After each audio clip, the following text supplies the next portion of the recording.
Yo, everyone. I'm back.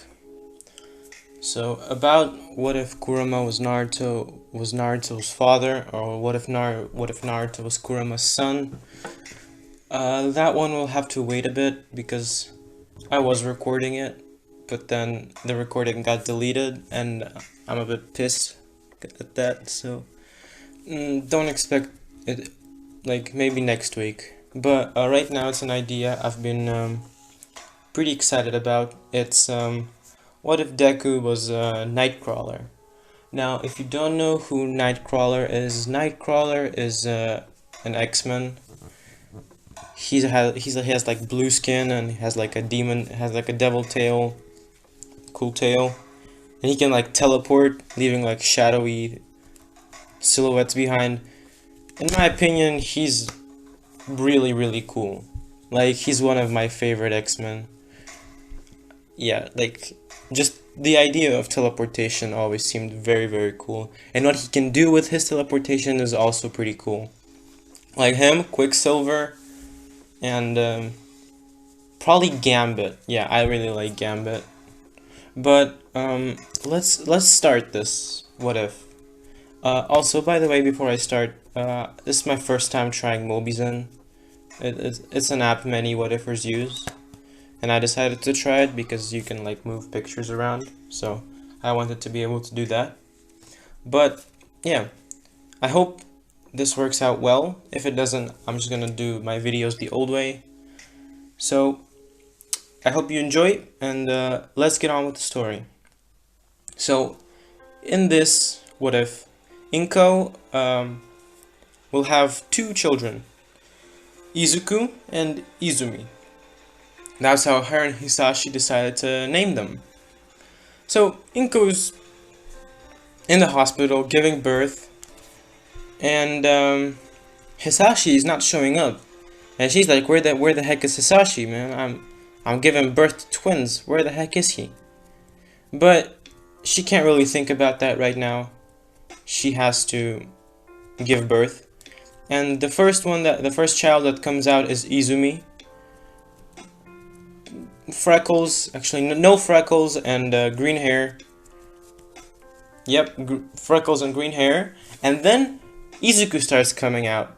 But when Izuku comes out, Inko is very surprised because she doesn't know what the heck is this child. The child has pretty pale skin, not blue, pale.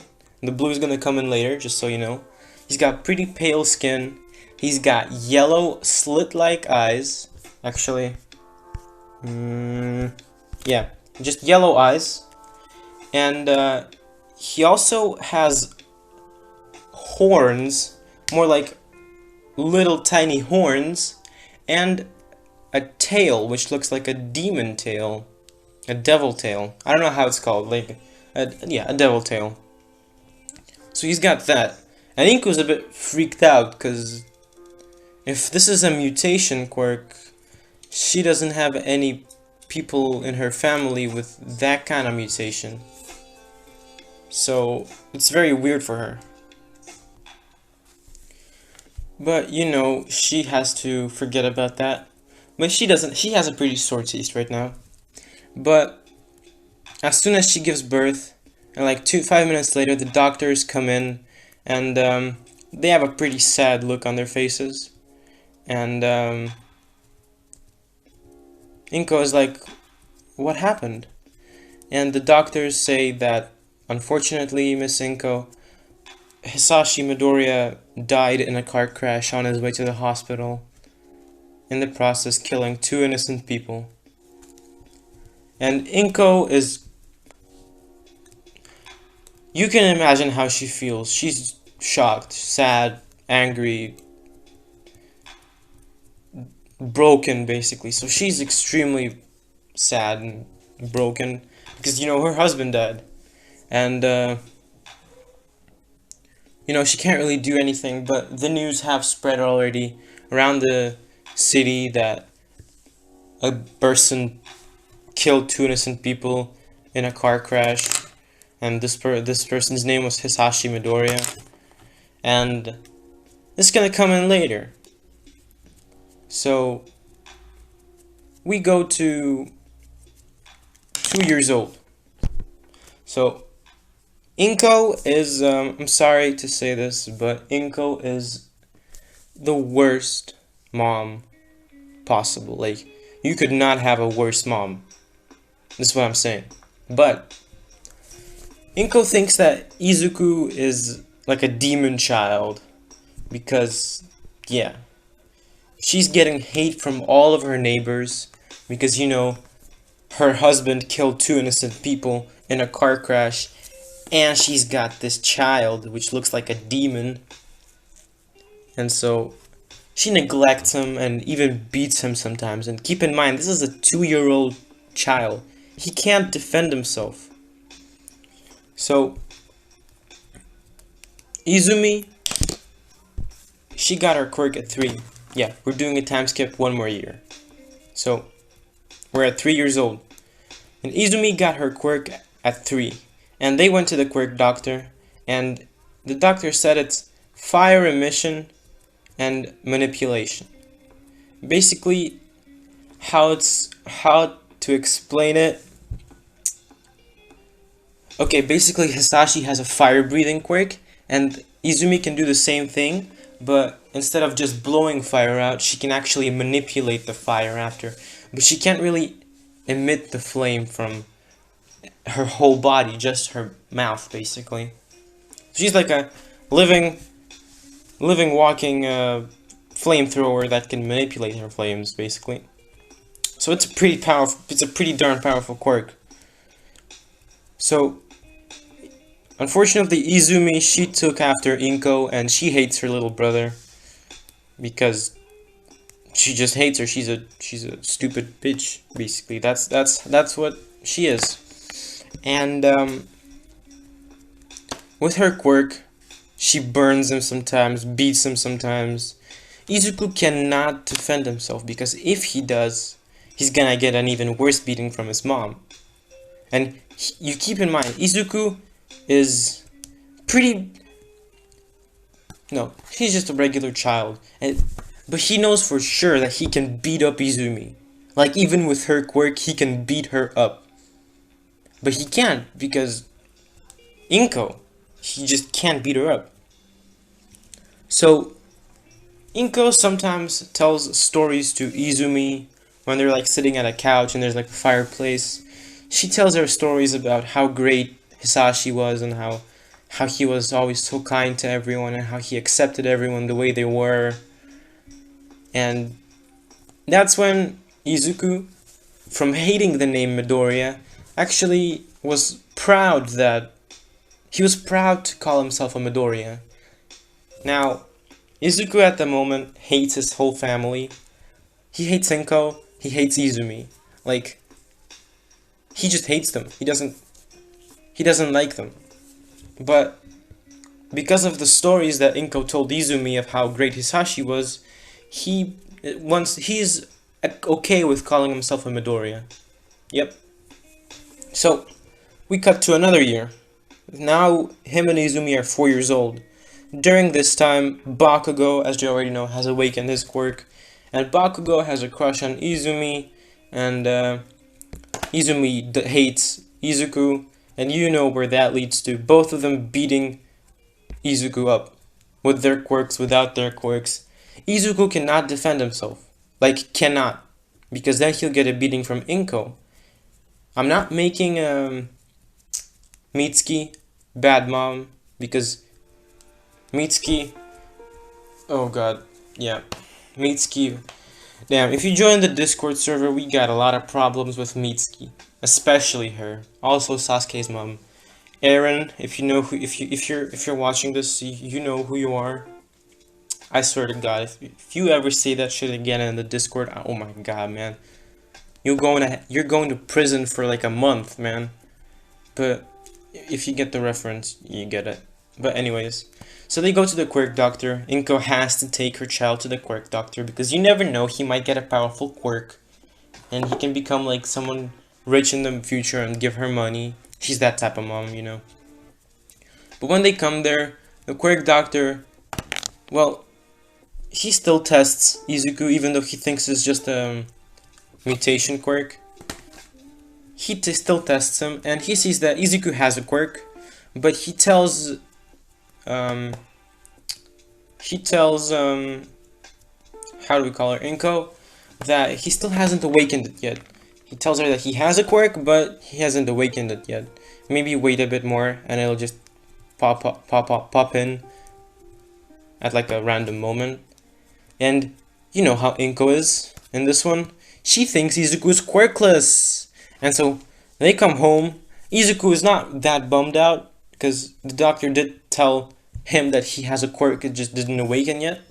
But Inko is like, "Oh, Izumi, look at this. He's quirkless." And Izumi just comes, hears this, and just shoots a giant fireball at Izuku, burning him. Like, burning him. Not incinerating him, but giving him major burns.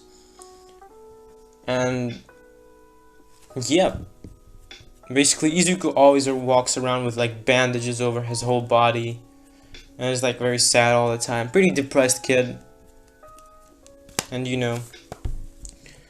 Now, during these years, Inko has been has been getting so much heat from her neighbors.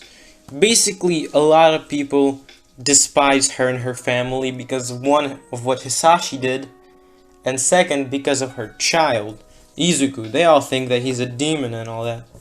So, Inko's like, yeah, I'ma do something that her mother does, you know? I'ma kick him out the house. And that's what she did. She took Izuku and she dunked him out the house. Like, literally dunked him. He hit the asphalt, like the road, with his head. She dunked him, basically. And Izuku, he understands fully what the heck is going on, so he's not like, where my mommy at? Where my mommy at? No, sorry for that voice, but no, he ain't about all that. He is a smart individual. I'd say extremely smart for his age. So he a very smart individual. And so he's like, okay, I got kicked out, never returning there, thank God. But I gotta go somewhere where I can take refuge. So he's wandering around the city. He's got a hoodie on and some ragged up pants, basically, which are too small for him, so you can see his like ankles, and they're all with scars and all. So he's just walking, and people see his tail and his horn. Now, about Izuku's horns, there's two of them, but if you see, okay, I'm gonna go to this picture. Okay, this is gonna how he look in the future, but just ignore that.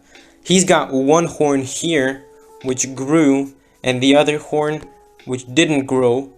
There's like two of them, and he does have these like weird things, like these, around his like neck and arm. So basically, imagine a smaller version of this. That's how Izuku looks right now. Yeah. Basically, that's what's up. So, yep. So he's just walking, people see him, and they're like, kind of disgusted by this, because, you know, it's a literal demon. Like, what the heck are they gonna do, man? So, he asks people for help, like, hey, do you know where, like, a homeless shelter is? And they all spit him in the face and just go their separate ways. And so, yeah, he just goes. And he's walking around the city, and about 2 hours later, he walks, he's like at the edge of the city, like where not a lot of people live. There's like a bunch of abandoned buildings. And he finds an abandoned church. If you get the reference, you get it. If you don't, go watch X-Men, man. If you don't, just watch X-Men. Like the Wolverine movie where he attacked the president. I don't remember how it's called. Nightcrawler's cool. I don't care what you say. He's cool. So he finds this abandoned church and he's like, perfect. Yeah, I'm supposedly a devil, and I'm gonna live in a church. How cool is that? So he just grins to himself and just walks into the church. And yeah, this church is literally abandoned, spiderwebs everywhere, but it's like the places where people sit and like sing. Yeah, he decides that he's gonna sleep there and all that. But yep. So we see Izuku a week later on the ground of the church, basically crawling to the other side of the how do you call it, the church, crawling to the other side of the church. And we see him like he's lost a lot of his weight, basically all skin and bones. And if you don't know what's happening to him, basically he's starving. And so he doesn't even have the strength to lay in a more comfortable position in another place of the church. He doesn't have enough strength to get there. And he's like thinking, damn, I really want to get to that place. It seems like a comfortable place to lay. And when he thinks that he wants to get there, he appears there. And he doesn't know what the heck's going on. He's like looking around, and he's like, whoa, how did I get here? So if you know what's going on, you know. And so he's like, okay, what just happened? Weird. But he ignores it and lays down. And the next day he wakes up even more hungry, and he wants to get down from the place he's in. And the moment he thinks that he wants to get down from there, he appears where he wants to be. And he's like, oh shit, that happened again. What the heck is going on? So he's thinking about, okay, I appeared then, and then I appeared there, and I saw some weird like black smoke. Weird. But okay, maybe it's something to do with my quirk. I should go to a quirk doctor. So he does exactly that. He walks outside and starts like walking, barely walking, and a man, just a random man passing by, sees Izuku, and he does see the boy's face. Like you can see like the bones, not the bones. He's basically all skin and bones. No muscle, no redness in his cheeks. And the man, I'll just say he was a doctor, and he knows that that's how people who are starving look like. And the man says, "Hey kid, wait a minute." And Izuku does look up and looks at the man and like gives him like a question, like with his eyes, like, what do you want? And the man is searching in his bag, and Izuku's getting ready to fight because, you know, he has a tail and the man could like be religious and stuff. Yeah. And so the man pulls out a sandwich and he gives it to the boy and says, I see that haven't been eating a lot, so eat this, kid. Yeah, you thought he was about to give him the hair. No. Eat this. No. He gives him a sandwich, and Izuku is like very happy and grateful to the man, and he smiles at the man, takes the sandwich, says thank you so much, and walks away. And on his way, he's eating, and he's feeling a bit better, but still very hungry. And so he meets another man, and he asks the man, sir, may I ask, do you know where a free quirk doctor might be? And just for plot convenience, the man knows where a free quirk doctor is, and he says, yeah kid, sure, 20 minutes walking, and then there will be a turn on the left. And he just gives him the directions, and Izuku walks there. 30 minutes later, after walking, he walks into the office, and the doctor's name is Ujiko, Dr. something Ujiko, Daruma Ujiko, yeah. And the doctor's like, oh, hello young one, what can I help you with? And Izuku says, sir, could you please check my quirk? Because, yeah, the doctor just takes his like DNA sample and all that without question. And Dr. Ujiko still works for All for One, but here I'm gonna give him a little debuff, which here he can't really take mutation quirks, and oh shit, Izuku's quirk is a mutation quirk. So the teleportation that he found and all of those cool powers, yeah, that's all a mutation. So he's like, damn, this could be a very powerful quirk for Master All for One, but whatever. So he comes back to the kid saying, well, kid, I'm very happy to inform you that you have a very powerful quirk. And Izuku is like listening very, very carefully, and he's like, okay. And the doctor is like, well, I would call your quirk teleportation. Basically, you can teleport anywhere you see. But I have a very, very strong feeling that this quirk can evolve. You can, basically, the more distance you cover with your teleportation, the more stamina it uses, and the more times you teleport, the more stamina it needs. So, in order for you to teleport more, I do suggest working on your physique. And he's like, also, you have night vision, and because of your eyes, it's something interesting I found. Don't know what that has to do with, but that's also something you have. And your tail, it can be used as an extra limb. Basically, it's very strong. So I think you can figure out what to do with that. Basically, you also have very interesting ideas like very interesting abilities, including wall crawling, and basically you can also elongate your nails, which is also very interesting, and you can use these nails as a weapon. Basically, overall, kid, you're extremely powerful. You can become a great hero with this. And Izuku does take all the information in very calmly, and he doesn't really want to become a hero, so he's like, okay, thanks. And the Dr. Ujiko is like, why isn't this kid impressed? He should be like, yay, yay. But Izuku just thanks the doctor very sincerely and goes on his way. Yep. So, we see how Izuku is thinking about all the possibilities with his quirk. And he's like, okay, if I can teleport anywhere, it means that I'm pretty fast. And I need a way to eat. So I can steal something. It's not very good to steal, but it's the only option I have. So he goes to the abandoned church and decides for a day to practice on his abilities to basically try and steal stuff. And so during this one day, he basically can teleport no more than 5 times on about a 10-meter radius.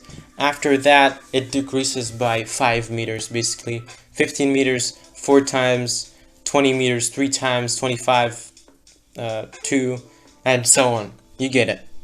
Basically, he can't teleport for more than not good at math, but let's say like 35 meters or something like that. What? No. Okay, I don't know. Ignore that. But you get it. So he does manage to like increase his grip strength with his tail, and finds that he can literally hold up people with, he can like hold up very heavy objects with his tail.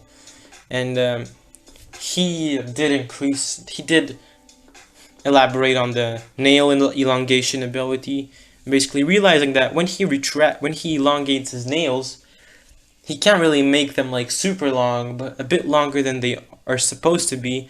He finds out that these nails are extremely sharp. Basically, it's very interesting for him. And he found out that he can also see at night when he wants to. And the wall crawling, it's a bit difficult, but he can do it. So yeah. So next day, he decides to try pickpocketing someone.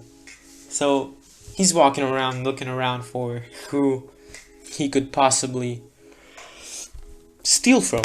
And so he sees a man just sitting by casually, eating his sandwich, and sees that his basically business bag is next to him, and sees that he isn't looking at it. So he gets a bit closer to the man, goes behind him, and teleports to the bag, takes the bag, teleports 10 meters away behind a tree, looks in the bag, and is trying to find a wallet, but he hears someone walking up to him, and he sees a police officer. And the police officer sees that a kid is stealing, and he's like, took the kid by the collar, and just took the bag from him, and threw the kid, like, towards the ground, and saying, "You shouldn't steal." And the man who heard this looked behind him and saw that his bag wasn't there, and the police officer holding it, and a kid. And so the man is like, "Oh, thank you, officer, for my bag." And so he leaves, and Izuku is left there. Okay, let's try a bit more. And so he gets caught 5 more times, and after that he's extremely exhausted from all the teleporting he had to do. So he's like, "Oh shit, I can't, okay, I gotta rest." So keep in mind, he's only eaten 1 sandwich in a span of about a week. So Izuku is not feeling very well. But next day, he's like, "Okay, today I have to steal at least $5. It'll get me at least a cheap sandwich." So first person he sees teleports to him, goes into his pocket, takes the wallet, and teleports out. And nobody even saw him, and the man is looking for his wallet 2 minutes later, thinking that shit, there's a pickpocketer. But he goes on his way because he can't really do much. But Izuku's like, "Oh, that actually worked."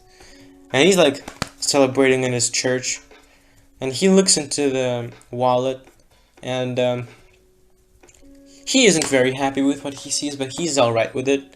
There's $50 in there. Actually, he's very happy. He's ecstatic. $50. He can get a lot with that. So he puts on a hoodie and takes the $50, goes to a shop, and he buys some bread that doesn't really expire for a while. He takes that. He gets 4 sandwiches that he can eat. He has sandwiches with like fillings in them that he can eat in the span of 2 days. Basically, he gets some snacks, some chips and all that. Gets a few sweets, and he has $20 remaining. And on these $20, he decides to buy himself another hoodie and another hoodie, another pair of pants, and some shoes.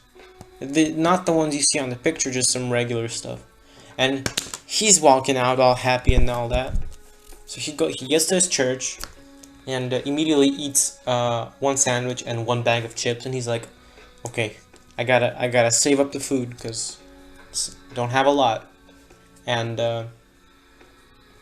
basically he's like, "Okay, so the doctor did say that my quirk depends on how much stamina I have left. So I think that, yeah, I do think that I should increase my stamina." So we time skip a year. Izuku is now 5. He is 5 years old. And during this time, Izuku has pickpocketed a lot of people. And there's like a rumor going around that there's like this very good pickpocketer and he never gets caught and all that. And Izuku has been getting food for himself, buying only what he needs to buy. And of course he lives in an abandoned church, so he can't really afford himself a fridge because there's no electricity there. But he has cleaned up the church a bit and all that, and he got himself a futon. Basically he can sleep on a pillow now and a blanket. And during this time he's been working out, push-ups, pull-ups on like a... It's an abandoned church, you can find places to do a workout. Sit-ups, all that, all those good exercises. So now he can do 15 teleportations within 10 meters and so on. Basically 15 teleportations in 10 meters, 10, no, 15 teleportations in 10 meters, in 15 meters, 19 teleportations, and in 20 meters, 18 teleportations. Basically, he's increased his distance by a lot, like, yeah. And he's actually bought a book on hand-to-hand combat. Now, he doesn't know why he did it, but he just did it because he wanted to defend himself in case something happens.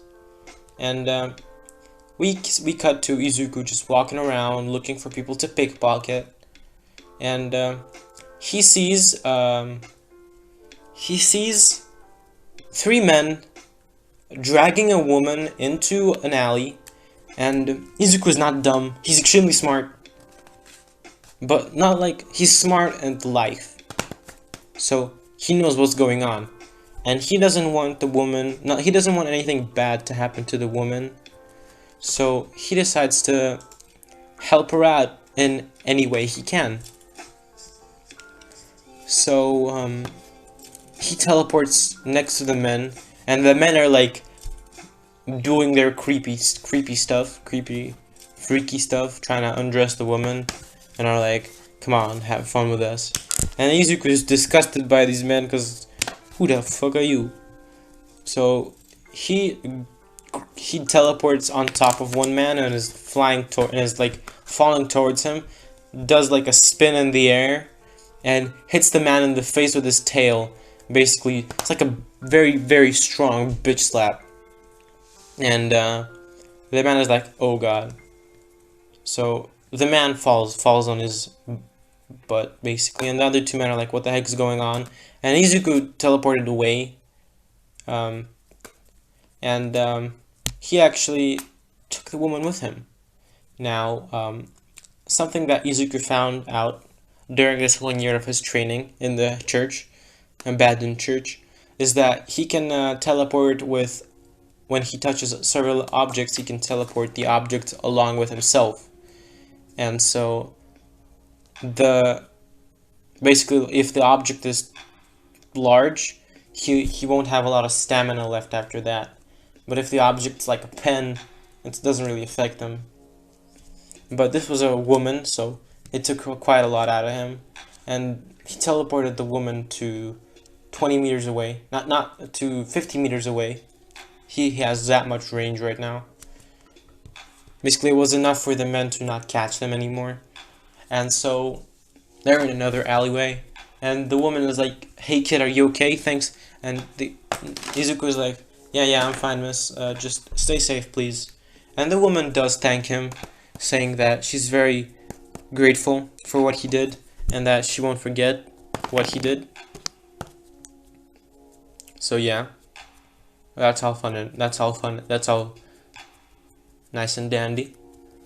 And Izuku is like, so there are quite a few grateful and nice people. The doctor said I could become a hero, but heroes are limited in their abilities. They can't kill people. They can't really harm anyone. Maybe I can become something in the middle of a hero and a villain. Basically a ruthless hero. A vigilante. That could be cool. But I still need more training. And I still need to get my savings up. Yeah. I need to do that. So we time skip another 2 years. Now I know that I'm doing a lot of time skips, but it has to be done. It just has to be done. Like, literally has to be. So, Izuku is now 7, and he's extremely fit for his age. Not bulky, but very lean. Like toned out. Basically, he's got like a smaller version of this type of body mass. Basically, something like this. So, he's very agile, very quick, but also very strong. And basically he has a lot more stamina now. Basically he can teleport about 10 fat men on a distance of 100 meters, and after that, he's out. Basically, 10 extremely fat men on a distance of 100 meters. His maximum teleportation is about 1.5 kilometers. Yeah, 1.5 kilometers, and after that, he gets knocked out. But yeah, during this time, he did get his savings up, and the police are searching for him, and he has enough money to provide him with all he needs, so he says that he's going to stop pickpocketing for a while. And during this time, he's read quite a lot of hand-to-hand combat books, and also he has 2 books on swordsmanship. Now he's like, okay, swordsmanship. If I want to become a vigilante and help people, I could use a sword. I mean, my nails are good, but they don't have a lot of reach, and I don't want to really get up close to the person because you never know, my teleportation could fail at any moment. Basically, Izuku doesn't want to depend on his quirk.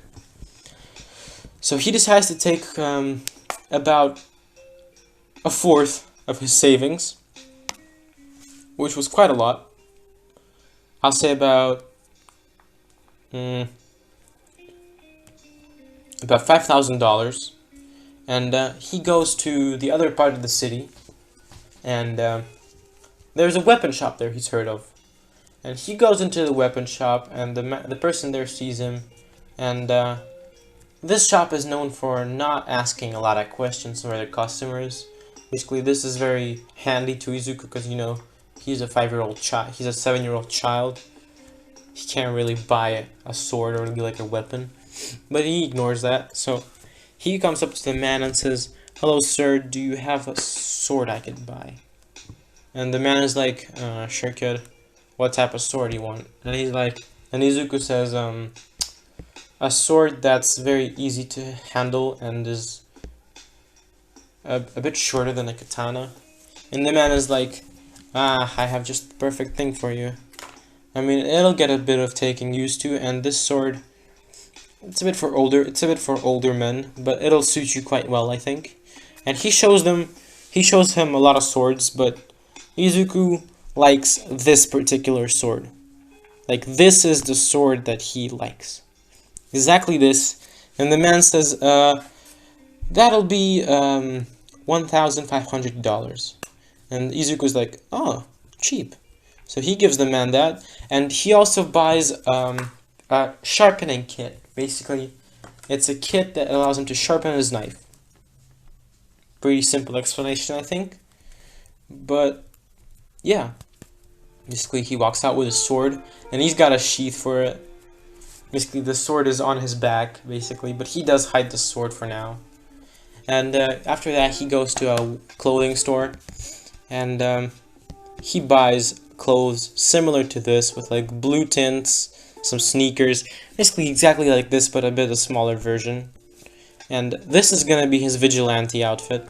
Simple, I know, but yeah. And we see Izuku. We see Izuku about 3 years later. So many time skips. I know. I'm so sorry. But really don't want to describe every single thing because you guys have your imaginations as well. Leave it to your imagination. Basically, during these 3 years, Izuku has gained a lot of combat experience, and he's gotten a name for himself as a vigilante. People call him the Nightcrawler, and basically he like crawls in the night and all that. And you know, he's always saving people, and nobody ever seen his face. He's always behind a mask, and people do say that he has a demon tail and all that, but that's how people know. And so he's pretty popular. People do look up to him like it's a little kid trying to change something in the world.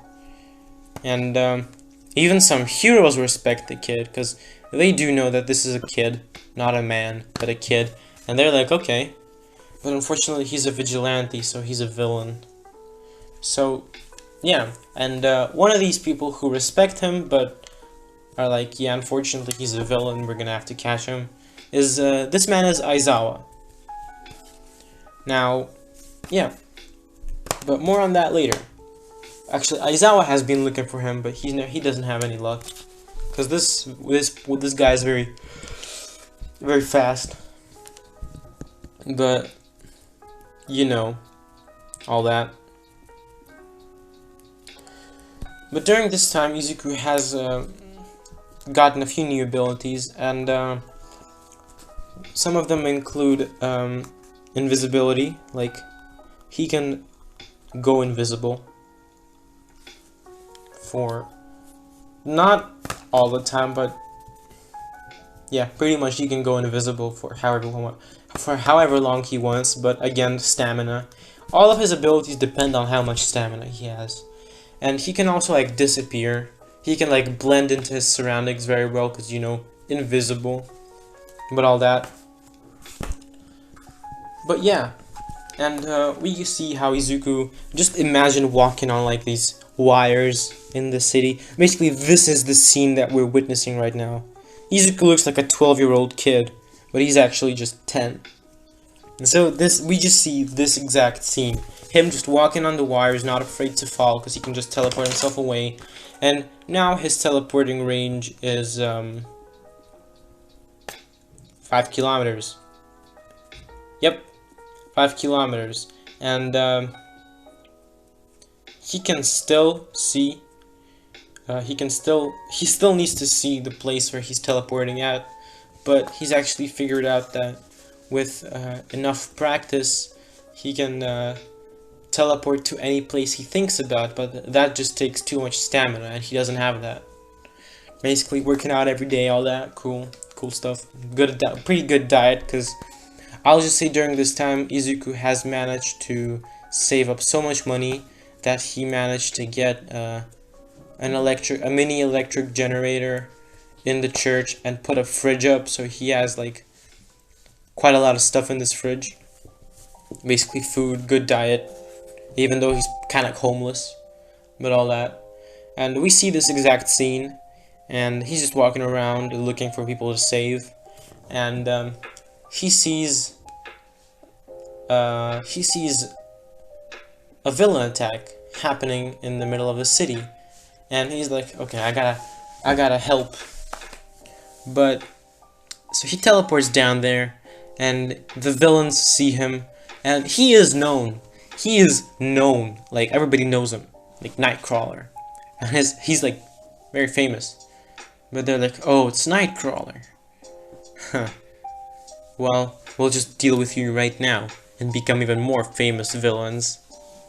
And so one villain who has a spike quirk can basically shoot out metal spikes out of his body, shoots some spikes at Izuku, but Izuku just teleports towards him and grabs him with his tail by the neck, and basically takes his wakizashi. I'm gonna call it his sword, but it's a wakizashi. This is a wakizashi. A weird name, but okay. He takes that, and he basically runs it through the man's chest, instantly killing him. And people are seeing this, and they're feeling 50-50, because, you know, these people were villains and they have killed a few innocent people. But you don't see a person die every day that brutally. But the other two villains who are left are standing in shock, because that was their friend, and one of them is like scared, so he backs off. But the other one, who has a fire emission quirk, like a weaker version of Endeavor's quirk, sends a giant fire blast at Izuku. But Izuku teleports again behind the man, and just no, I don't want him to chop the head off. No, that's just too gruesome. I'm just gonna say that he takes the man with his tail by the neck and just twists it. Yep, that's what he does. And so the other villain ran away, but then he gets restrained by a scarf, and a person in like a black jumpsuit and like yellow goggles and all that came, and he like landed on the guy, knocking him out. So now Eraserhead, if you already guessed it's Eraserhead, is looking at Izuku, and Izuku, aka Nightcrawler, is looking at Aizawa, aka Eraserhead, and they're like staring off. And Aizawa in like one moment sent his scarf towards Izuku, but Izuku just teleported away. But he managed to let Aizawa know where he is, because he feels like Aizawa wants to talk to him, not fight. Which is very weird, because heroes who see him always try to catch him. So Aizawa gets the sign. I'm not going to say what sign it is, but I'm going to say Izuku pointed that way. So Aizawa runs that way, thinking like, I'm going to catch him, saying to the other people that he's going to catch him. And people are like 50-50 feeling about, like, some people are thinking, yeah, catch him, he just killed 2 people. And the other people are like, come on, he just saved everyone from a villain attack. These villains deserve to die. So yeah, but Aizawa comes into an alley and sees a shadow in the corner of the alley. And he's like, so Nightcrawler, we finally meet. And Izuku's like, yes, Eraserhead, yes, we do. Now, for some reason, I didn't feel like you wanted to capture me. Tell me, what is that? What do you want from me? And Aizawa is like, well, I have a proposition for you. Basically, the higher-ups of the Hero Association have a proposition for you, and I actually agree with them. And Izuku's like, well, come on, tell me. He's like, basically, you don't actually have a choice in this, but basically at the moment, almost all of the Hero Association is hunting you down, because you're a vigilante, and vigilantism isn't really allowed, because it's unregistered quirk usage. So, either way, you can't run forever. You're gonna have to surrender at one point. You're gonna get caught, and you're gonna get sent to prison for multiple murders and unsanctioned quirk usage. And Izuku's like, fair point, but before that happens, I'm gonna manage to save quite a lot of people. And Aizawa's like, so you do want to save people? And Izuku's like, well, yeah, that's the reason I've been doing vigilante work. I once saw a woman about to get raped, and I stopped it before it happened, and I decided to help people out from there. But heroes are quite limited in their abilities. They can't really do a lot. That's why villains usually get away, because heroes don't have the ability to end it. And as I was like, true, but we have to uphold peace, but all that. But the Hero Association has a proposition for you. There is a certain military branch for people like you, and for people like you, basically ex-villains and vigilantes who have been taken in by the Hero Association and sent to the military. In this military branch, you'll basically be a soldier that will do missions for the Hero Association and the army in Japan and outside of Japan. This is the best choice you have, but you're gonna be sent there either way. It's either that or prison. What do you think, kid? And Izuku is not dumb. He's not gonna fight Eraserhead, because Eraserhead can just erase his quirk. And without that, yeah, he can fight, but come on, Eraserhead is a martial art genius. And he's like, okay. I don't really have a choice, so fine. I accept your conditions. I accept this proposition. And Eraserhead is pleased with Nightcrawler, basically like, okay, that's great. But kid, tell me your name. And Izuku is thinking of, should he tell him his real name or like make up one. And he decides to tell his real name because there's no point in hiding it. He's gonna be found by identification. So he's like, my name is Izuku Midoriya. And Aizawa is like, Izuku Midoriya, where do you have family or parents? And Izuku doesn't really need to hide anything from Eraserhead because he's a hero. So he decides to tell him, saying that, yeah, my parents, specifically my mom, kicked me out the house when I was 4. So I've been surviving in an abandoned church ever since. And Aizawa hears this and he's like, oh shit.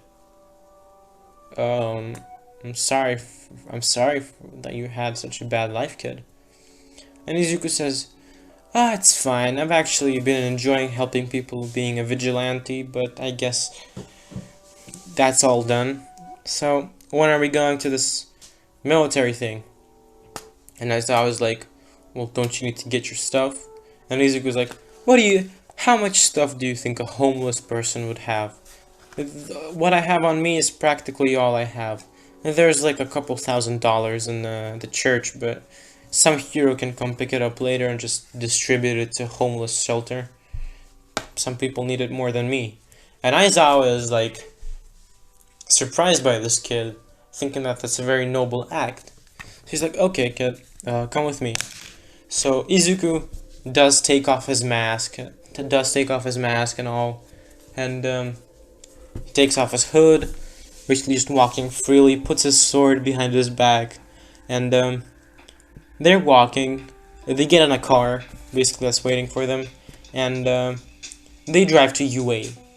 Now, they arrive at UA, and Izuku is like a bit shocked by the size of that building, and he's like, now, let me ask you something, Aizawa. He did learn Aizawa's name. Who the fuck decided to make a school look like a letter? And the worst part is that the school is called UA. There isn't even an H. I get the hero reference, but still. Aizawa was like, yeah, kid, I agree, but you know, had to do it. So they get out the car, and they walk, and there's some students there. In particular, nope, nothing, just nothing. Ignore me. Yep, ignore me. Sorry for that. That was like a little brain damage moment. But they go into Nezu's office, and in the office, the people that are waiting is Nezu, All Might, a few other Nezu, All Might, Endeavor, I'll say Gran Torino, who's still no, he's just there as an advisor. Gran Torino, basically all of the UA staff, and 2 military officers. And Aizawa knocks, he hears it come in, and he comes in with Izuku. Izuku's super relaxed, like extremely relaxed. Hands in his pocket, chilled back, and you know, just has this like unimpressed face. And Aizawa's like, well, I brought him. He agreed without any fight. And Endeavor's like, huh, smart criminal are you? And Izuku looks at Endeavor with an extremely unimpressed face and is like, Aizawa, I didn't come here to hear this. And Endeavor's like, have some respect, you brat. And Izuku's like, no, nope, nope, and nope. So Nezu's like, okay, everyone, let's come down and let me introduce you, Mr. Nightcrawler. Actually, please introduce yourself to us, and then I shall introduce someone else to you who you might already know, but okay. And Nightcrawler basically says, well, yo, my name is Izuku Midoriya, homeless. And everybody hears homeless and they're like, wait, what do you mean, kid? And he's like, yeah, I mean what I mean. I'm homeless. Got kicked out the house when I was 4. You got a problem with that? And everyone's a bit surprised, but okay. And Nezu's like, well, I'm sorry to hear that, young Midoriya, but let me introduce you. This is the #1 hero, All Might. The #2 hero, Endeavor. Midnight, Ectoplasm, Present Mike. The man behind you is Aizawa, and also a UA advisor, Gran Torino. And these two gentlemen here are General Wisconsin, General Patrick, and Recruiter Bob. Now, these two men are from the... how should I call this task force? Let me think for a moment. Yep, okay, I had to pause my recording to think of a name, but these two young gentlemen are from the RSF, the Redemption Special Forces. Now, I know redemption does sound a bit weird to you, young Midoriya, but I believe that Mr. Aizawa there explained what this task force does. And Izuku nods his head, looks at the two officers, and just waves his hand saying, "Yo." And the recruiter named Bob waves back, and the general is looking at Izuku with a stern face, basically saying, "Well, kid, you're coming with us, and you'll be living with us from this point on." And so they're like, "We're leaving, Nezu. Thanks for bringing the kid in." And Nezu's like, "No problem. Have a great day. Yep. Goodbye, young Midoriya." Midoriya waves back, and yeah, basically saying that, "Well, Aizawa, what did you think about the kid? He didn't really seem like a criminal to me." And Aizawa says, "Yeah, I actually thought he'd be a bit more cold-hearted. He killed those two villains basically very brutally, but he went with me without a fight. He's very smart and very intelligent for a 10-year-old. And All Might's like, "What? He looked about 13, maybe about 12, maybe 13. And Aizawa's like, "Nope, he's actually 10. Probably works out a lot. And his quirk, it's extremely impressive.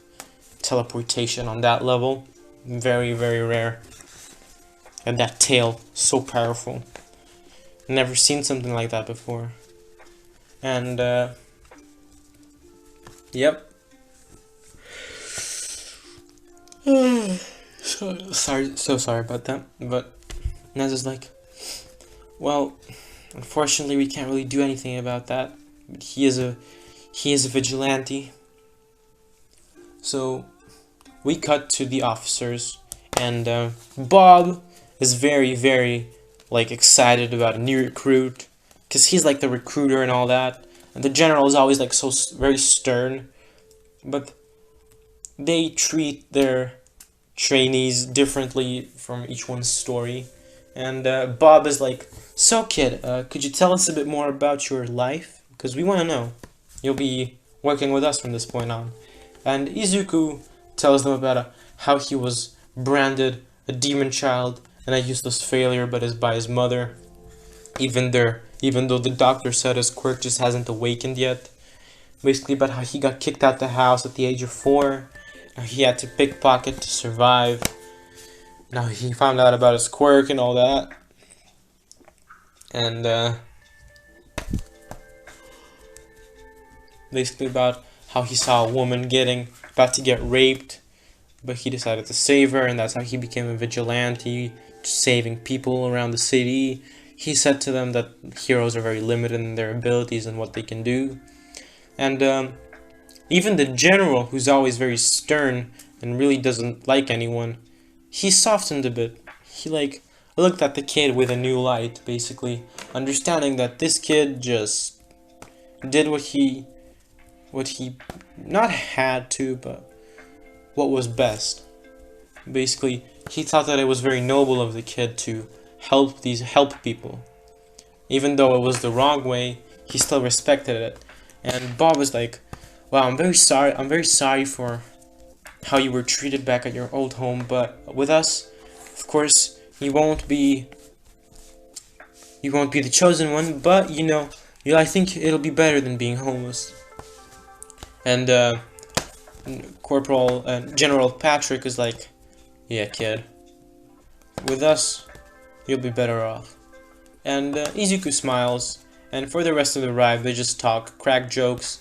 Now, about Izuku's personality, he's like extremely chilled out, like laid back. Doesn't really like the type of dude who doesn't really care, but is very serious in battle, very cold-hearted. I'm not gonna make him sadistic in this one because too much sadism, not good. But I'll even call him like in his day-to-day life, he's actually a pretty shy kid. Like he's pretty quiet, shy, but if you talk to him, he's pretty funny. Like he can crack jokes. And something about his accent is that he is actually he has a bit of a German accent to his Japanese, basically. So I'm not gonna make a German accent, but he has a little bit of a German accent, and I'll just say it's like genetic from his dad. Hisashi was half German, and he also had a German accent, so it gets passed down. Now only Izuku will have that. Izumi just has a regular Japanese accent, you know. Just imagine it. So that's his personality. And Bob and Patrick are like, they like the kid. He's cool, and he's pretty fun to be around. And they arrive at the base 2 hours later. It's like a military base, and they walk through the corridors, and they go into a large room, and there is 4 more people there. And these people are some older than Izuku. Like all of them are older than Izuku, but younger than like, no, actually, yeah. But they're not wearing the same uniforms as the 2 officers. Now, Patrick says, "Listen up, people. You got a new team member, Izuku Midoriya, also known as Nightcrawler. Used to be a vigilante, but was brought to us by Eraserhead. His quirk is he'll actually tell you himself. Izuku, Midoriya, introduce yourself a bit. Tell us about your likes, your dislikes, and your goals for the future." And Izuku says, hello everyone, I am Izuku Midoriya. Basically my quirk is teleportation. I can teleport wherever I see, but my quirk's about to evolve, so that won't be for long. My likes, I like a lot of things. I like a lot of things, but probably my favorite thing is, I'll say it's noodles. Yeah. Basically, his favorite thing is noodles, and I like music. What I dislike is bad people. I dislike villains, and I really dislike my family. Except my father, he was a good man. And one of the people raised their hands and says, "Can I ask a question?" And Izuku says, "Yeah, sure." He's like, "Why don't you like your family? Isn't family the most important?" And Izuku says, "Well, I don't know about you, man, but if your family kicked you out of the house when you were 4 just because you had a tail and a horn, that's not a good family, my G." And the guy's like, "Oh, I'm so sorry. Feel bad for you, kid." And he's like, "Yep, sorry." Now, well, it's not very polite for me to introduce myself and you people not to introduce yourselves. So, yeah. They're like, "Oh yeah, sure." So the person who asked the question, his name is Ray, and he used to be also a vigilante by the name of Fire Fist. Basically, he has a fire quirk. It's pretty strong, but he can only emit it from his hands. And the next person, his name is Jimmy. Yeah, very cool names, I know. His name is Jimmy. He has a hardening quirk. He used to be a bank robber, but he realized his mistake and actually went here by himself. And yeah, I'm just writing these names down as I say it. And yeah, just basically keep that in mind. Basically, the next person is what should his name be? His name should be Rick. Yeah, Rick. Rick He says, "Yo, my name's Rick. I used to be a villain, unfortunately. Killed 2 people, but I realized that what I was doing wasn't very good, and that I'm a bad person. So I decided to join people. I met these two off. I met recruiter Bob and asked them to take me in here. So Rick has what should his quirk be? I'll say he has a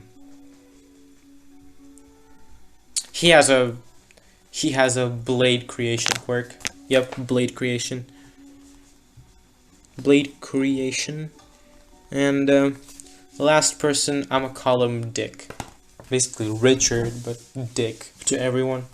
So Dick, he was also a vigilante, and Dick, he has a strength enhancing quirk. Yeah, enhancing. So this is the team. Basically, General Patrick is like, so kid, these are your 4 teammates. Basically, from now on, you will be known as the RSF, the Redemption Special Forces. Now, I know it's a weird name, but, it's just RSF. Sounds cool. And Izuku's like, okay, now, they all have their, separate rooms, and these rooms are, like, pretty cool. Like, each room has a toilet, no, each room has a bathroom, a shower, a bed, a table, a mini fridge and all that, but there's like a cafeteria where they eat, and there's like a arcade and all that, so it's a pretty fun place, because, yeah. Now, there aren't a lot of people responsible for the RSF. This is a separate force created by Nezu and, like, the Hero Association, basically like that. So, for the next 2 days, Izuku is just hanging out there at the arcade with basically with Ray and Dick and Jimmy and Rick. Oh god, what kind of names did I come up with? Ray, Jimmy, Rick, Dick. Goddamn, I'm good at making up names, but he's hanging out with them. He sees that they're all pretty fun guys to be around. Ray has a pretty fiery personality, temper, but he's very kind. Jimmy is very laid back, but is very stern. Rick, very shy, but pretty fun to be around. And Dick, he's just very outgoing and happy all the time. So yeah. And they all make a pretty perfect team. They all respect each other and their past, their strengths and their weaknesses. They feel like, we respect each other. And Bob's always also with them because he wants to have fun too. Patrick is like a loner, but the RSF team are like always like nagging him about joining them in a game of table hockey. And at one point Patrick agreed, and it was Midoriya versus Patrick, and Midoriya and Izuku thinks that yeah, he's gonna wreck him. He's gonna wreck Patrick at table hockey. Little does he know that Patrick he's got a reflex quirk. Basically, reflex quirk strong, like extremely strong. So he has like a reflex / speed quirk. Basically, yeah, Patrick just one shots Izuku, and he beats the whole team. And even together, like put a wall, he somehow managed to like go over the wall and score. Basically, Patrick is unbeatable, and they call Patrick Cap, and Bob is like just Bob or like Bobby, and they call Izuku or Midoriya just Midoriya and all of that. And yeah, basically a week later, they get called to the meeting room. basically saying that they have a mission. Basically, they're being sent to Hosu City to restrain a villain organization that's been rising, and they're saying that people there only have fire quirks, so it'll be pretty cool. And the team is excited. Even Izuku is excited because he hasn't fought for quite a while, and Izuku's RSF outfit kind of looks like this at the moment. Basically, that's what it looks at the moment. That's how he looks right now, and that's how his smoke looks. And he's got pointy ears also. I forgot to say that. So he's got pointy ears and all that, and he's got piercings and all that. So cool. So he's all that, and they get there, and they're like dispatched, and they all got their guns and all that. So Izuku, one sec. So Izuku has his wakizashi, and he also brought a gun, 2 handguns, because he thought that could be useful. Because Patrick did teach him a bit about aiming and all that. But yeah, basically the villains, the FBI open up. They're like, RSF, open up, and the Array just broke the door down with his foot, and the villains there are like, oh god, it's the heroes. And then they saw the military outfits, and they're like, huh, it's not heroes. And they just all activate their fire quirks, and Ray activates his fire quirk, and one person recognizes him and goes, oh shit, it's Fire Fist. Well, anyways, we gotta take him down. And everyone's like, yeah. Well, then Jimmy appears and hardens. He has a metal hardening quirk. And people are like, okay, hardening. And then Rick comes in, creating 2 very, very long scythes. Creating a scythe. Basically, yeah. Creating a scythe. And Dick comes in, also Midoriya, who pulled out his 1 handgun and a wakizashi. And people recognize that Izuku is like, oh no, it's the Nightcrawler. And he's like, oh god. So Ray looks at Midoriya, and Midoriya looks at everyone else, and he nods his head, and everyone nods their head at the same time, and they just rush and blitz in. Dick just punching people around, just sending them flying towards the wall, killing some people in the process from the impact. And keep in mind, they have a warrant to kill people. Basically, yeah. And Rick is just basically chopping people down with a scythe. Even fire can't save them. And Jimmy is just going through the flames, because only, like, I'm just gonna say that only Dobby's flames can, like, melt his hardening. So Dobby is his worst enemy, but I'll just say Endeavor can, like, heat him up a bit. Basically, it's a very strong hardening quirk. And Ray is just overpowering people with his fire. And Izuku's just teleporting around, chopping people up. He even chopped the dude's head off and, like, showed it to the others, and 2 people passed out. He just killed them. Basically, he shot 2 people in the head with a handgun, and he's like, huh, a blade and gun duo wielding is pretty cool. So in about 2 minutes, they just end everyone there. There was like 20 people, so it's like a bloodbath. And they come out all like smiling because they just ended a couple of villains. And Izuku is the only one who stayed back because there was like a door that wasn't open, and he opens the door, and what he sees really angers him. He sees 3 women. They're like all beaten up and all that, basically without clothes and all that. So he's very pissed, but he does find some clothes in a cupboard nearby, and he takes the chains off the women, and he basically gives them the clothes, and he teleports to Patrick. He teleports to Ray, Jimmy, and Dick and Rick, and he tells them that he needs some help because he's still a 10-year-old kid.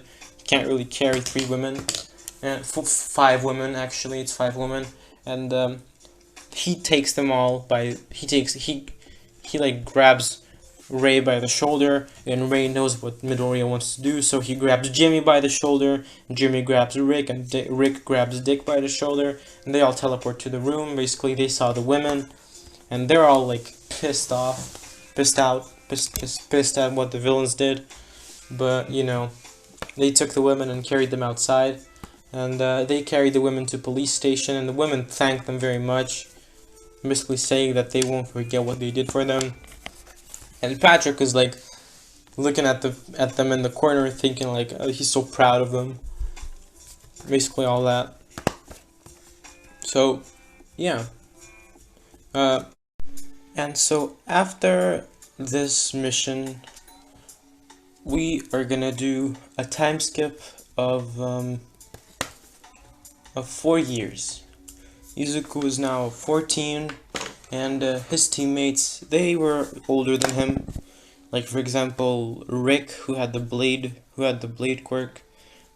He's like 25 now. And but they were all still working for the RSF. And Izuku has been kind of homeschooled, if you can call it homeschooling in the military. Yeah, he's been getting that. And he's looking kind of like this. This is his military uniform. That's the RSF flag, kind of like the symbol. And his haircut's kind of like this. In the military, he can shoot. Don't mind the riot shield. That's his uniform. But other than that, he looks like this, and he has gotten a habit of smoking. So my guy smokes. Smoking, it's not good, but it's badass in my opinion. But don't do it. It's not good for your health. You can do vape. But yeah. So we did a time skip of 4 years, and Izuku is now.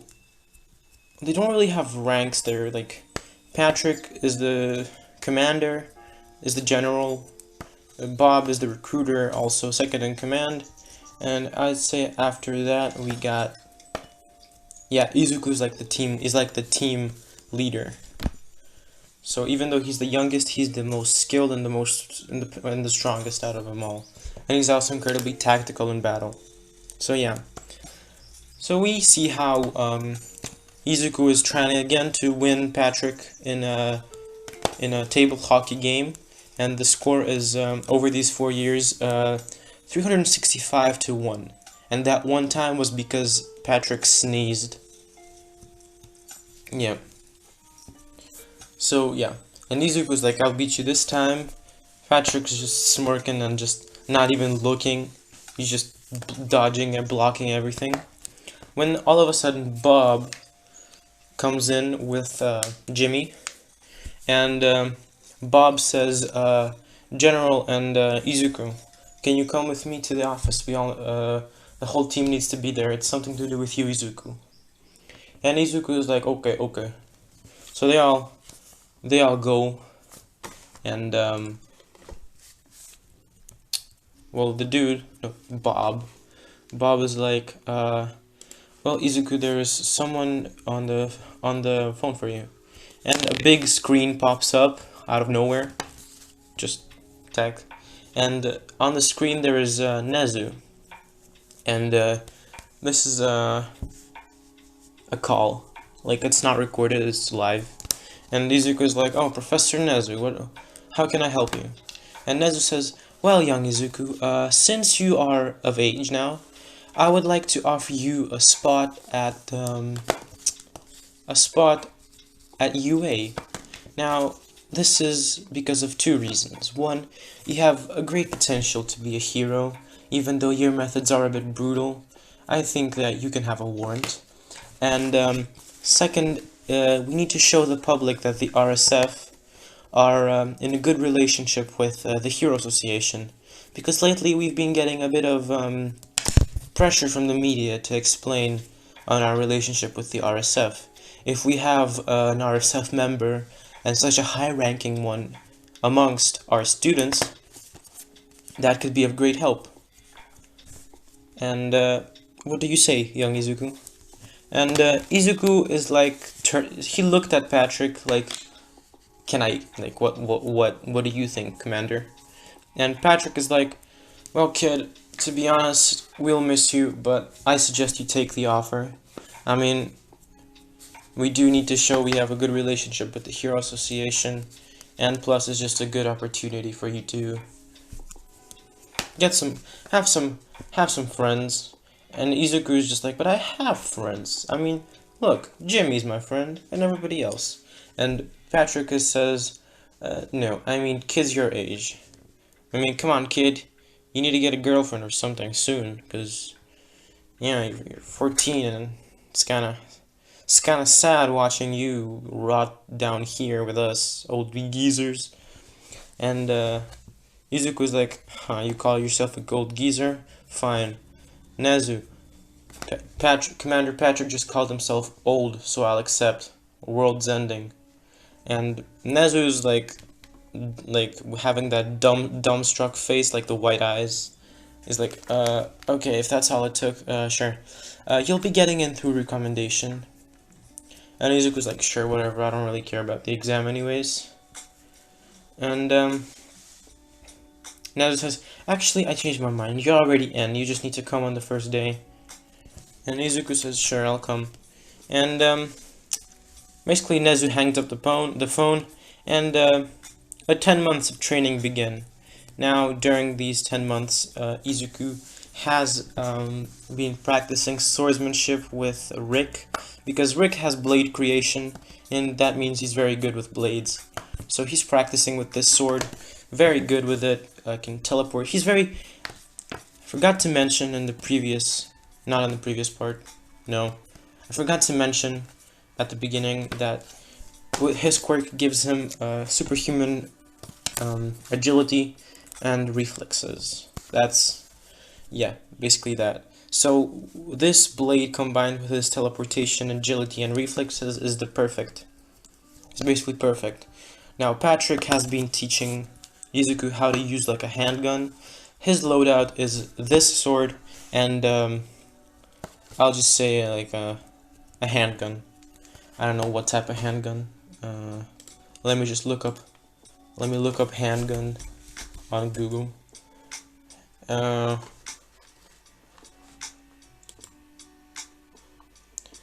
He's got this. Now let me see the name of it. He's got a Desert Eagle pistol.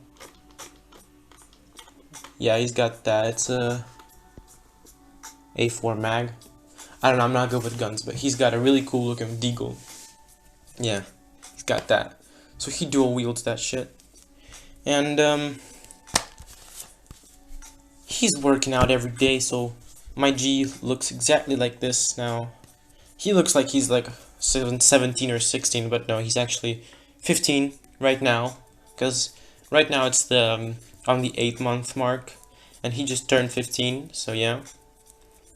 And yep. So he's just wondering why his horn's not growing, but he just thinks that one horn is still fine. But he doesn't have like this broken horn, he just has it full, like this. But yeah, looks exactly like this. He's got like battle scars and all that. So yeah, he's OP. So we see him 1 month before, actually 2 weeks before UA starts. People are doing the entrance exam, but he's not. He's already in. And just saying, he would pass anyways, so don't worry. And well, we see how Izuku is just saying goodbye to his team, basically saying how he'll miss them, and how he'll come visit some time to time, and that they should too. Now Izuku lives I don't know which city UA is located, but I'm just gonna say that he lives in the same city that he lived in canon. It's just a different apartment in a different part of that city.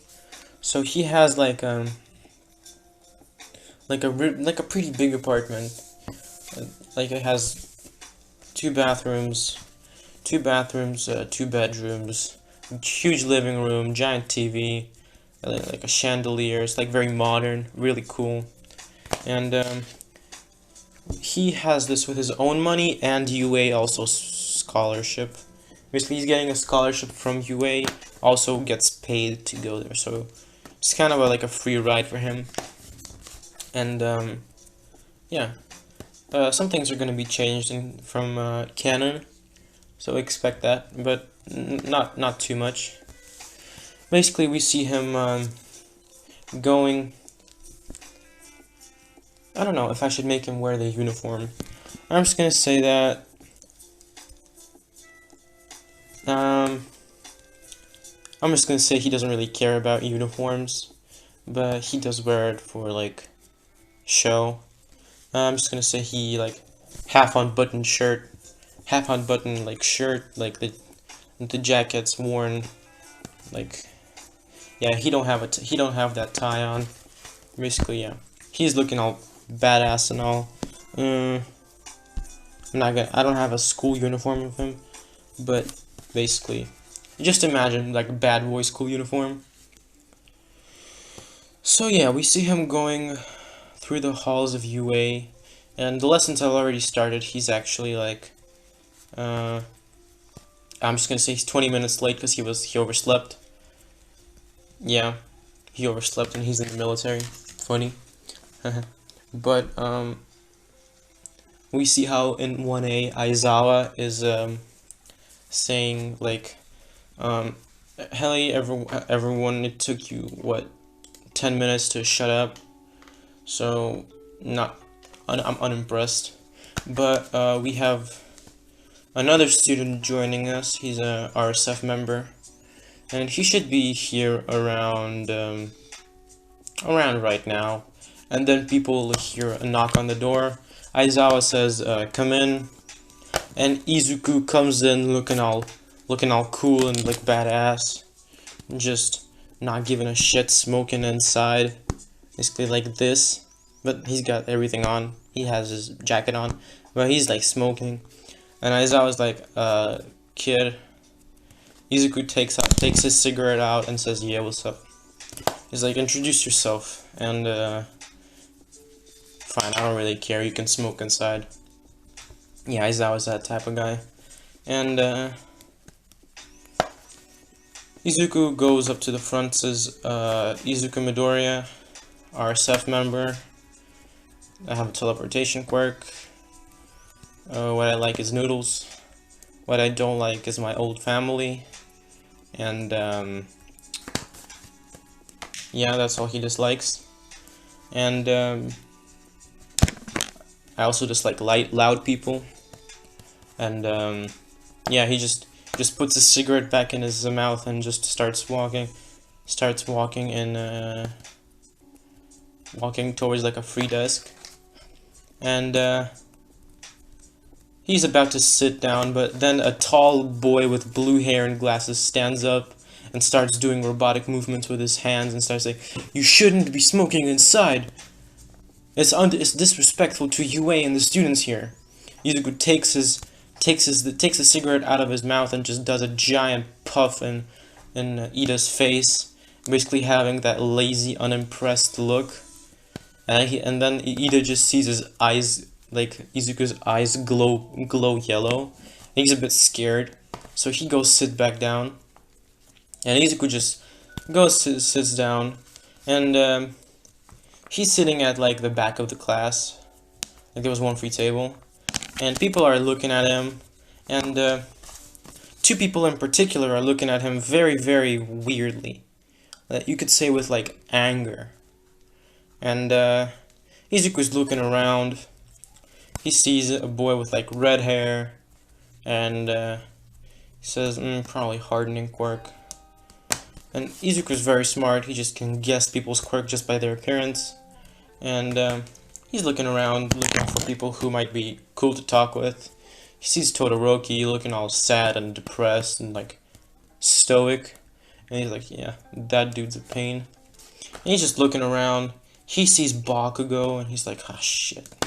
And then he sees Izumi, and Aizawa is just talking, and then people just hear a giant like boom, and people look at the back of the class, and they see Izuku just clench his table with like one of his hands and just basically crack it open.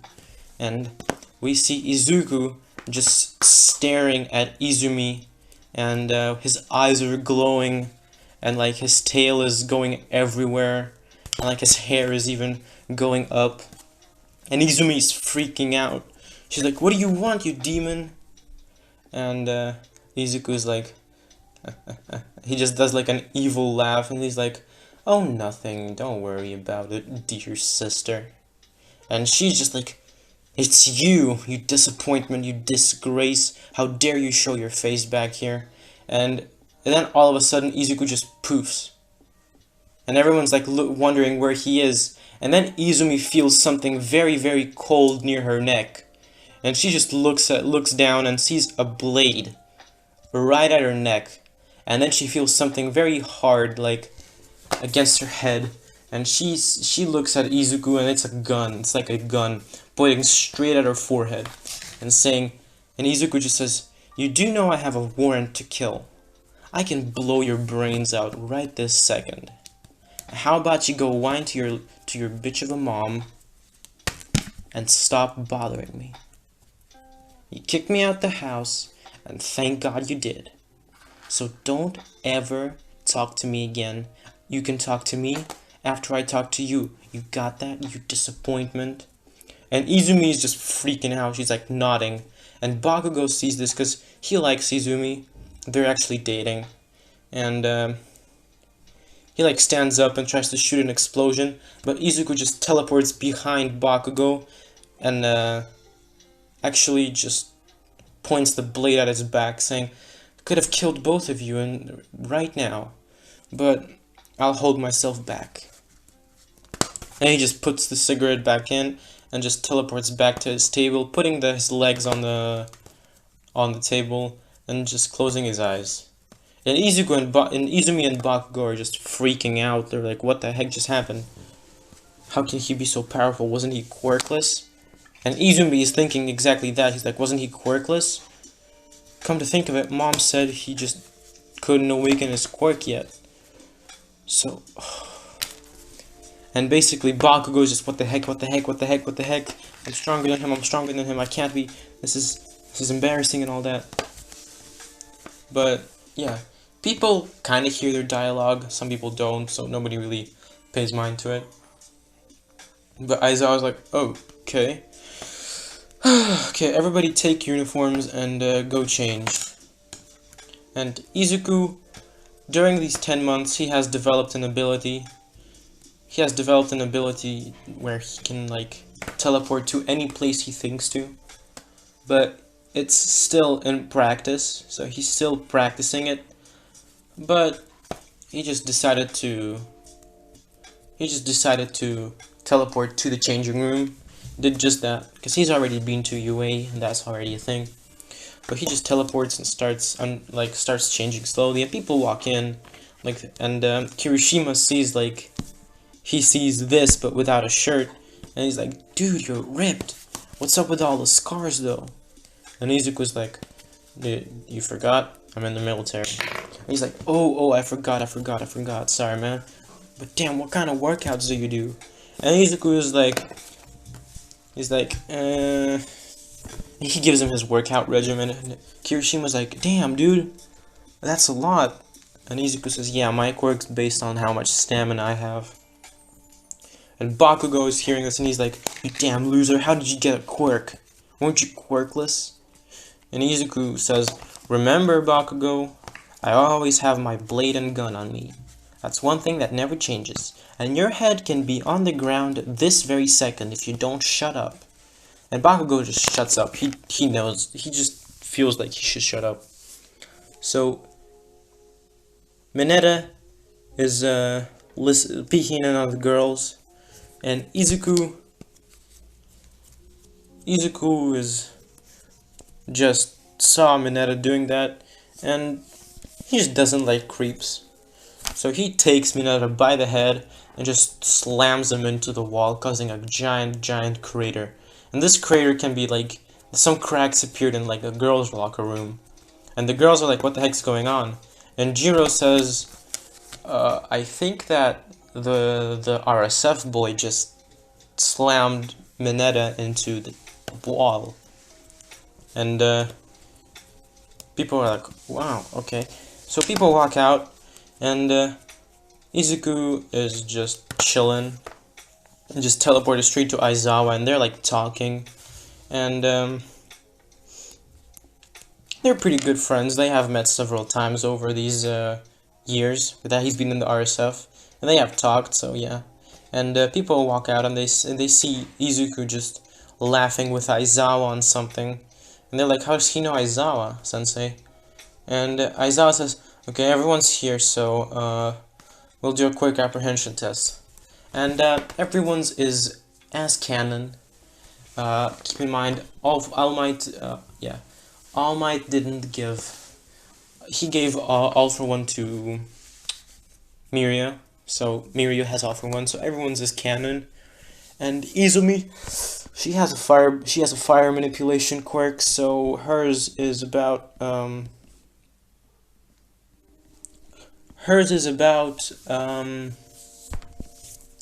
how far should I give Izumi? Izumi gets 600 meters with her fire. And last, it's Izuku's turn. And people are thinking, come on, it's just teleportation. He can't teleport that far.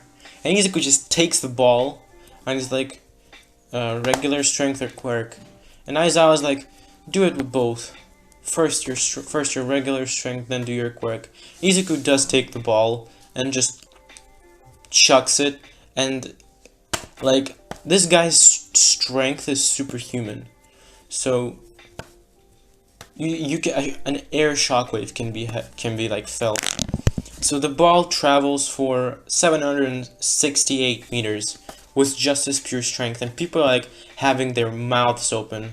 And Bakugo's like, ha, that's still less than mine. And Izuku's like, yeah, you used your quirk. I didn't use anything. And Bakugo just shuts up. And Aizawa gives him a new ball, and he's like, okay, now with your quirk. And Izuku takes the ball, and he has a teleportation quirk. So I was gonna say he took the ball and teleported himself and the ball to the atmosphere, to the outside of Earth, and left it and went back to Earth in like a split second. He didn't even manage to feel the effects of the space.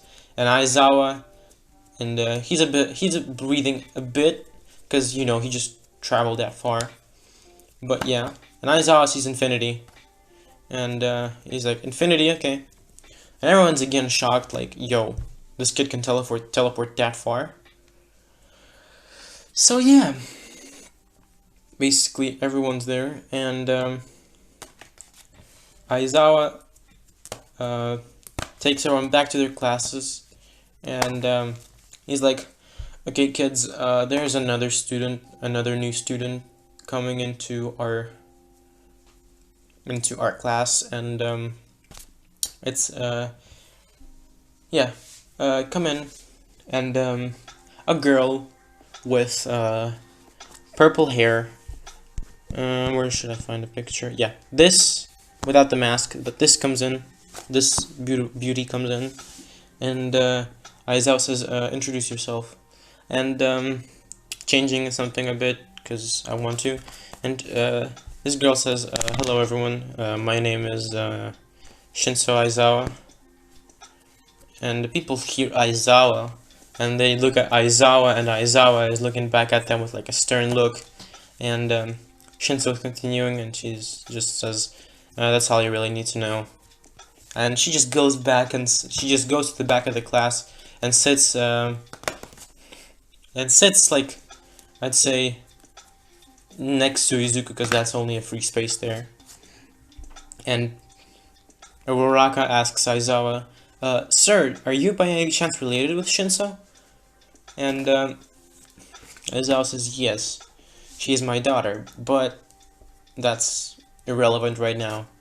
We can make friends later. And everyone's like, yo. But Shinso is like very like unimpressed with everything. And Izuku was just looked at her for like a split second and then just looked somewhere else. Not because he was embarrassed, just because he didn't want to look there anymore, you know, got bored. But he had to say that she was kind of cute. And Shinso, she's looking around the class and she's seeing Izuku just smoking and just legs on the table, just not giving a flying crap. And she's like, probably one of those cocky ones. But, yeah, they got some lessons and they leave. They leave for the day. And Shinso is walking with her dad, who is Aizawa. It's so weird Aizawa has a kid, man. Okay, yeah, but she has the same quirk. But yeah, she has the same quirk. But this time she has the scarf already, and she's very good at hand-to-hand combat. Because, you know, Aizawa, her dad, all that. And, basically she asks, hey dad, who's that kid who's smoking with, like, the horn and tail? And, Aizawa says, oh, well, that's Izuku Midoriya. He's a RSF member. Used to be a vigilante by the name of Nightcrawler. And, Shinso hears Nightcrawler, and she's like, wait, was that really Nightcrawler? And Shinso is a really big fan of Nightcrawler. Yeah, she used to, like, hear the news of how he, like, stopped a villain attack. And she really, like, was a big fan. Because for some reason, she thought that she could relate. Like, she wanted to be a vigilante, too. Because of all the bullying and stuff. She still got bullied in school, because nobody really knew who Eraserhead was. Yeah. But she's like, so what's he like? And Aizawa says, it won't really be much point of me telling you right now. It's better you talk to him. And, yeah, make some friends. He doesn't really have a lot of friends either. Just his RSF old pals. And me and him are pretty good friends. I mean, I did bring him in, but that's out of the point. And Shinso is like hearing this for the first time, and she's like, "Wait, you brought the Nightcrawler in?" She's like, "Damn, Dad, you're cool." And Aizawa says, "Yeah, I know I'm cool." So they're just having daughter and father moments. And Izuku is just walking by. Not walking by. He's just walking to his house. And he is walking past a grocery store, and he sees a fat woman who quite resembles his mother.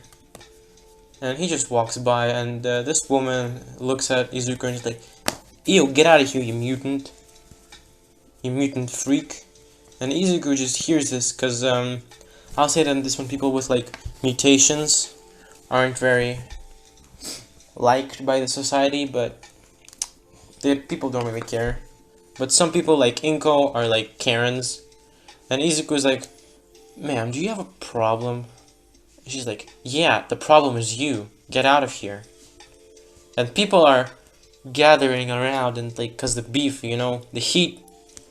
And Izuku is like, "Oh god, again, really?" And she's like, "I told you, get away from me.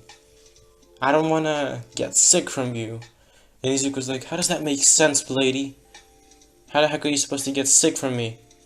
What, you don't like my tail? Or you don't like my horns? You got a problem?" And she's like, "Get out, get away from me." And Izuku just whips out his RSF badge, and people just see it because the RSF is known. And he just looks at Inko and just points a gun straight at her face and says, "I have a warrant to kill. So I could kill you right here, or right now, no questions asked, and I wouldn't be punished for it. How would you like that, Miss Midoriya?" And she's like, "How do you know my name, you freak?" He's like, "I don't recognize me, Inko." Well, funny. Well, talk to your daughter. She might know something. But out of my way, you damn woman. And he just flashes his eyes yellow, and Inko thinks that she recognizes him, but she doesn't know. And people are getting this on camera, and people saw how Inko treated Izuku, So yeah, most people don't really care. They're like supportive of mutation quirks, but there are like a very small percentage of people who don't like people with mutations. And so people will be on the Izuku side basically, but this will be all over the news. Like RSF member points gun at. I'm just gonna say that people who are against mutants are racist, basically. Yeah. Basically. RSF member points gun at racist's head. Basically all that, like news articles. So that's cool.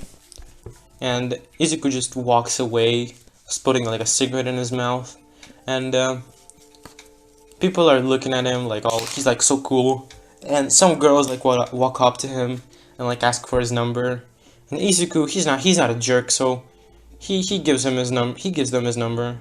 Like, you know, he's cool. Like, come on, man. Like, come on. This, yeah, cool.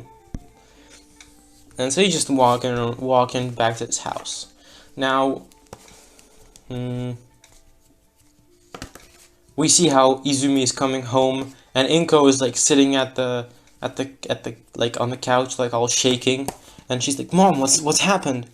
And she's like, there was this boy with like horns and with like a horn and a tail, and he pointed a gun at my face because I called him a freak. That's what he is, isn't he? He is a freak. He's a monster. And Izumi says, "Mom, you do know who that is?"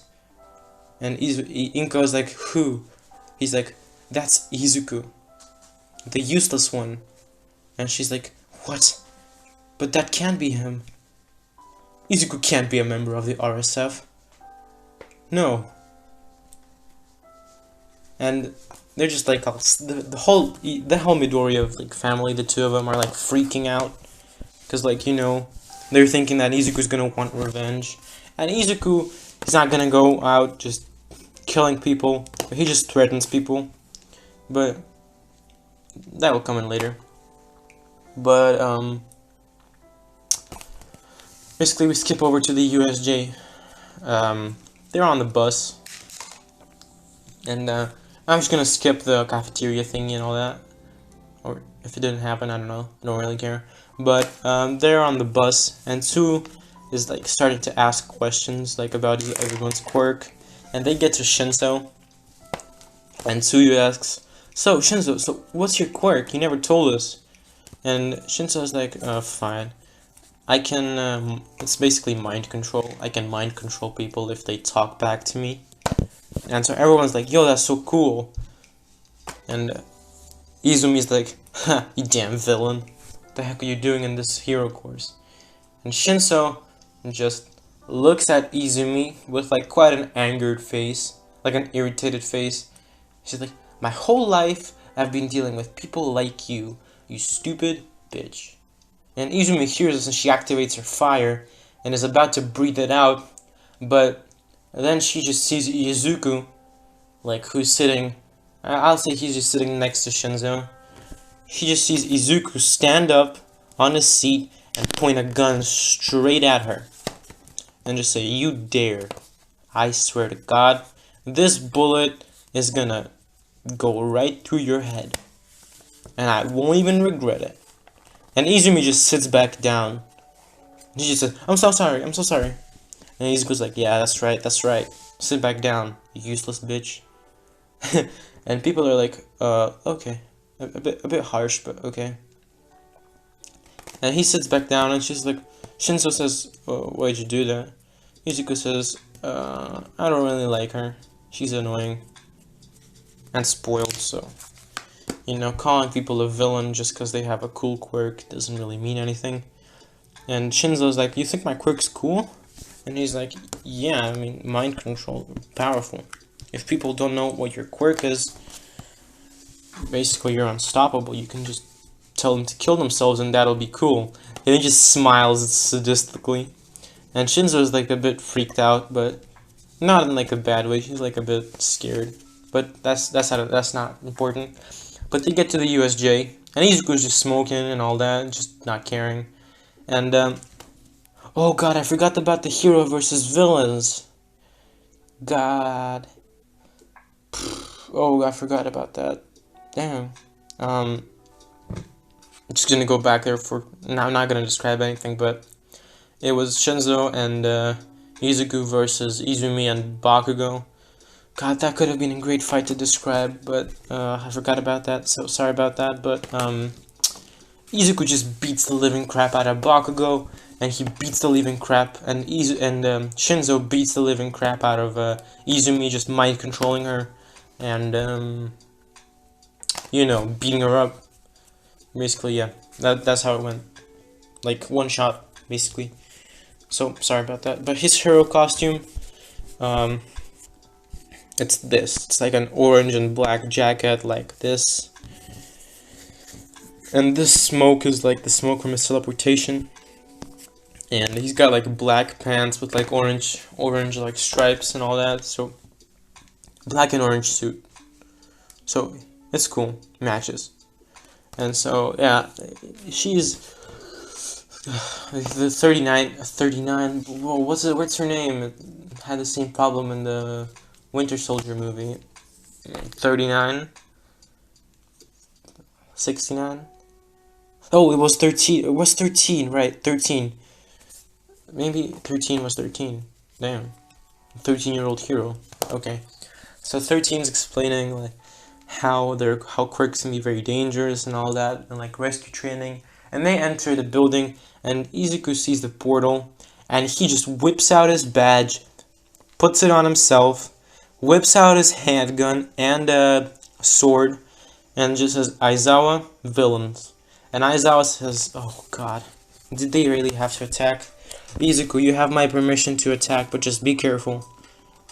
And Bakugo's like, yeah, I'm coming too. And Izuku just teleports to Bakugo and teleports him to like back of the U.S.J.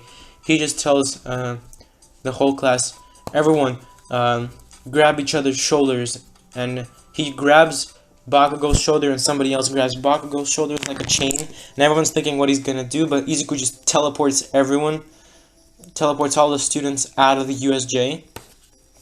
And Kurogiri couldn't even do anything because, you know, all that. But he teleports back in, and basically Aizawa, 13, and Izuku are left fighting against the villains. And basically that's what's up. But basically Shigaraki sees that, you know, the students got away. He's like, Kurogiri, find them and bring them back here. I need to have leverage over All Might. And he's like, Nomu, take care of those three. And Nomu just rushes in, and 13 was about to attack, but Kurogiri did the same thing to her as he did in canon, and then he just went out looking for the students. So that'll come in later, just keep that in mind. But it's now Nomu versus Aizawa and Izuku. And Izuku said, Aizawa, can you go take care of the little villains? I want to take care of this guy. I think I know of a way to beat him. Keep in mind, he's not human, and I have a warrant to kill. So no questions asked. And Aizawa just nods his head and goes fighting the other villains, just Madara the shit out of them. But Izuku is now is like teleporting behind the Nomu. And the Nomu, I'm gonna say he has a reflex quirk here, so he blocks Izuku's sword slash. And Izuku has a theory that because his brain is open, it might be his weak spot. I don't know why they didn't cover their brains. It's like very weird, but I don't know. So Nomu is blocked the attack. Izuku teleported behind the Nomu, and Nomu again blocked the attack, but Izuku teleported up. Nomu blocked it again, but something that even not the Nomu expected is that Izuku didn't teleport. He just did a 360 in the air and literally stabbed the sword through Nomu's head, and is hanging on top of the sword and is like having his feet on Nomu's chest, and basically just blows the brains of Nomu up with the gun. Basically, he just double taps him with the gun. And Nomu's out. Basically, Nomu's dead. And Shigaraki's like seeing this like, what the heck? How?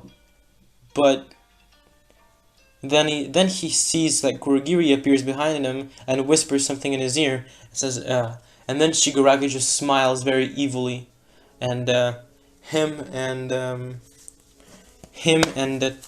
Kuragiri just go because they can't wait for All Might. They can't wait for All Might to arrive because they've lost. But you know, Izuku sees that some of the students are back in the U.S.J. and are scattered around the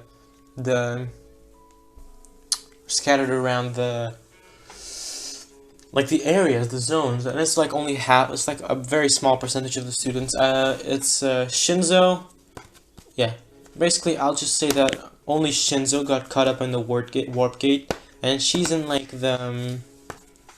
I'll say that she's in the ice zone. She's like in the valley zone where like Todoroki was. She's there. Actually, Todoroki and her got caught, and so now they're fighting the villains. But I'm just gonna power up the villains, though they're a bit stronger. So you know, Todoroki can't really protect her and himself and fight against the villains without his flame quirk, but he's still a stubborn bitch. So he just doesn't think about Shinzo, he just thinks about himself and basically fighting the villains. And Shinzo, she's good at hand-to-hand combat, but she's not that good to defeat all the villains. So at one point she tries punching a villain in the head, in the face, but the villain who has a multi-arm quirk just catches her punch and grabs her by the neck, just raising her up, takes out a knife, and is like, "Ah, hero, you're dead." And he's about to stab the sword right through her chest, but something cuts his hand off, cuts all of his hands off. And the villain is like not realizing what just happened, and he's like blinking, like what just happened. But then he looks that he doesn't have any more arms, and he just screams at the top of his lungs. But nobody really heard his screams because his head got cut off. And Shinzo was falling down to the ground, but Izuku teleported to her and caught her, like bride style. And he's like, "You okay?" And she nods her head, like, I'm just gonna say she had tears in her eyes, because, you know, that was a near-death experience, come on. Yeah. So he teleports her outside of the U.S.J, teleports back, kills all the villains that Todoroki was fighting, grabs Todoroki, and basically just teleports him outside. Now, when I say he kills villains, he usually just chops their heads off, because this blade is extremely sharp.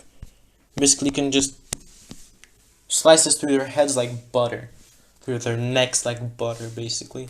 And he teleports back to Aizawa, who's already dealt with most of the villains, and so he just finishes off the rest, killing some, knocking some out. Keep in mind, he can kill. He is an RSF member. He has a warrant, so no repercussions. And plus, they're villains, so nobody really cares. But only the RSF has a warrant to kill. And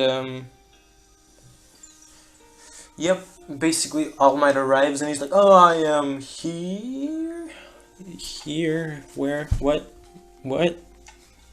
And all the villains are already defeated, and there's like a giant black thingy, like a black and blue purple thingy lying on the ground.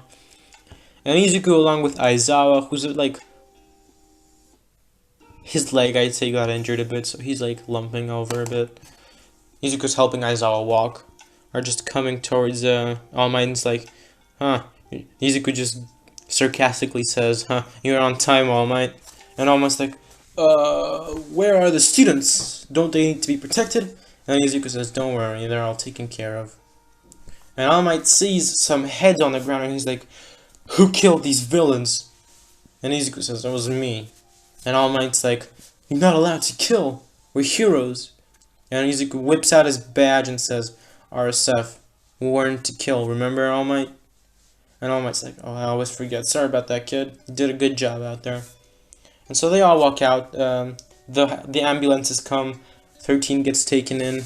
Nobody really got injured. Only Aizawa just a bit. But, you know, that's all fine and dandy, and everyone's like very thankful to Izuku for how he saved them, except for Izumi and Bakugo. They're like, "Huh, we could have dealt with the villains alone." And Izuku is just looking at them with like an unimpressed face and just then ignores them when they're like saying, "What are you looking at, you damn villain?" No, not... Yeah, I'd say they call Deku, they call Izuku a villain. Because, you know, he's killing people. But then Izuku just doesn't really care. And Shinso, like, takes him aside and says, and thanks him, like, says, thank you very much for saving me, I thought I would die there. And Izuku smiles at her. And this is the first time he smiled, like, since he joined UA. And Shinso is like, huh, this guy has a really nice smile. And she just feels something in her heart, you know, like her heart beat faster when she's looking at him. Yeah, all that, all that. And, yeah, basically they come back and Aizawa says that it's the sports festival. And,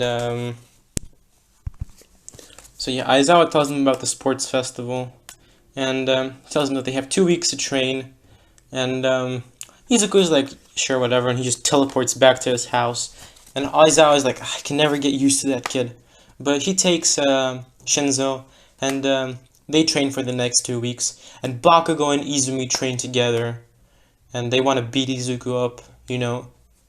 But the sports festival comes, and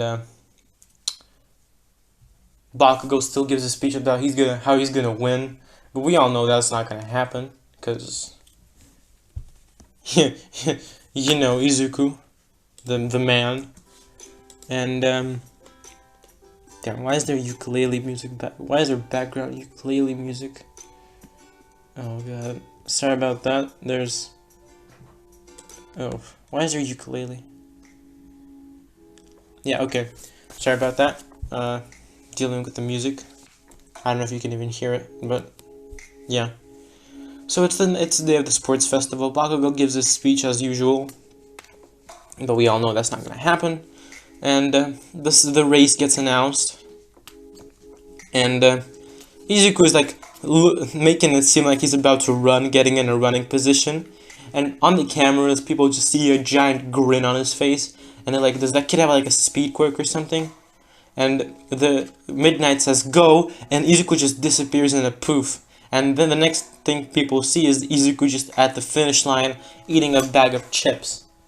And you know, President Mike is like, whoa, Aizawa, who's that kid? Does he have like some sort of super speed insane quirk? And Aizawa's like, that kid's name is Izuku Midoriya. He has an extremely powerful teleportation quirk, but he had to work really hard to perfect it to such an extent. I'd say that he's one of the most powerful students in UA, and is most likely to become a great hero in the future.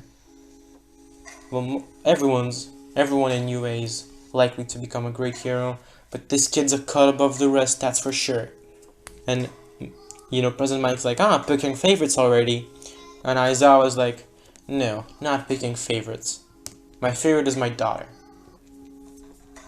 And he just like puffs his cheeks and you know, President Mike says, yeah, we all know. But Izuku is first. Yeah, Izuku is first. I don't know who placed what in canon, but Bakugo is second, and Todoroki is third, and the rest we don't really care. Shinso placed like back there because you know she doesn't have a speed quirk or nothing like that. She has a mind control quirk. But yeah, and so it's time for the cavalry battles, and Izuku has 10 million points, and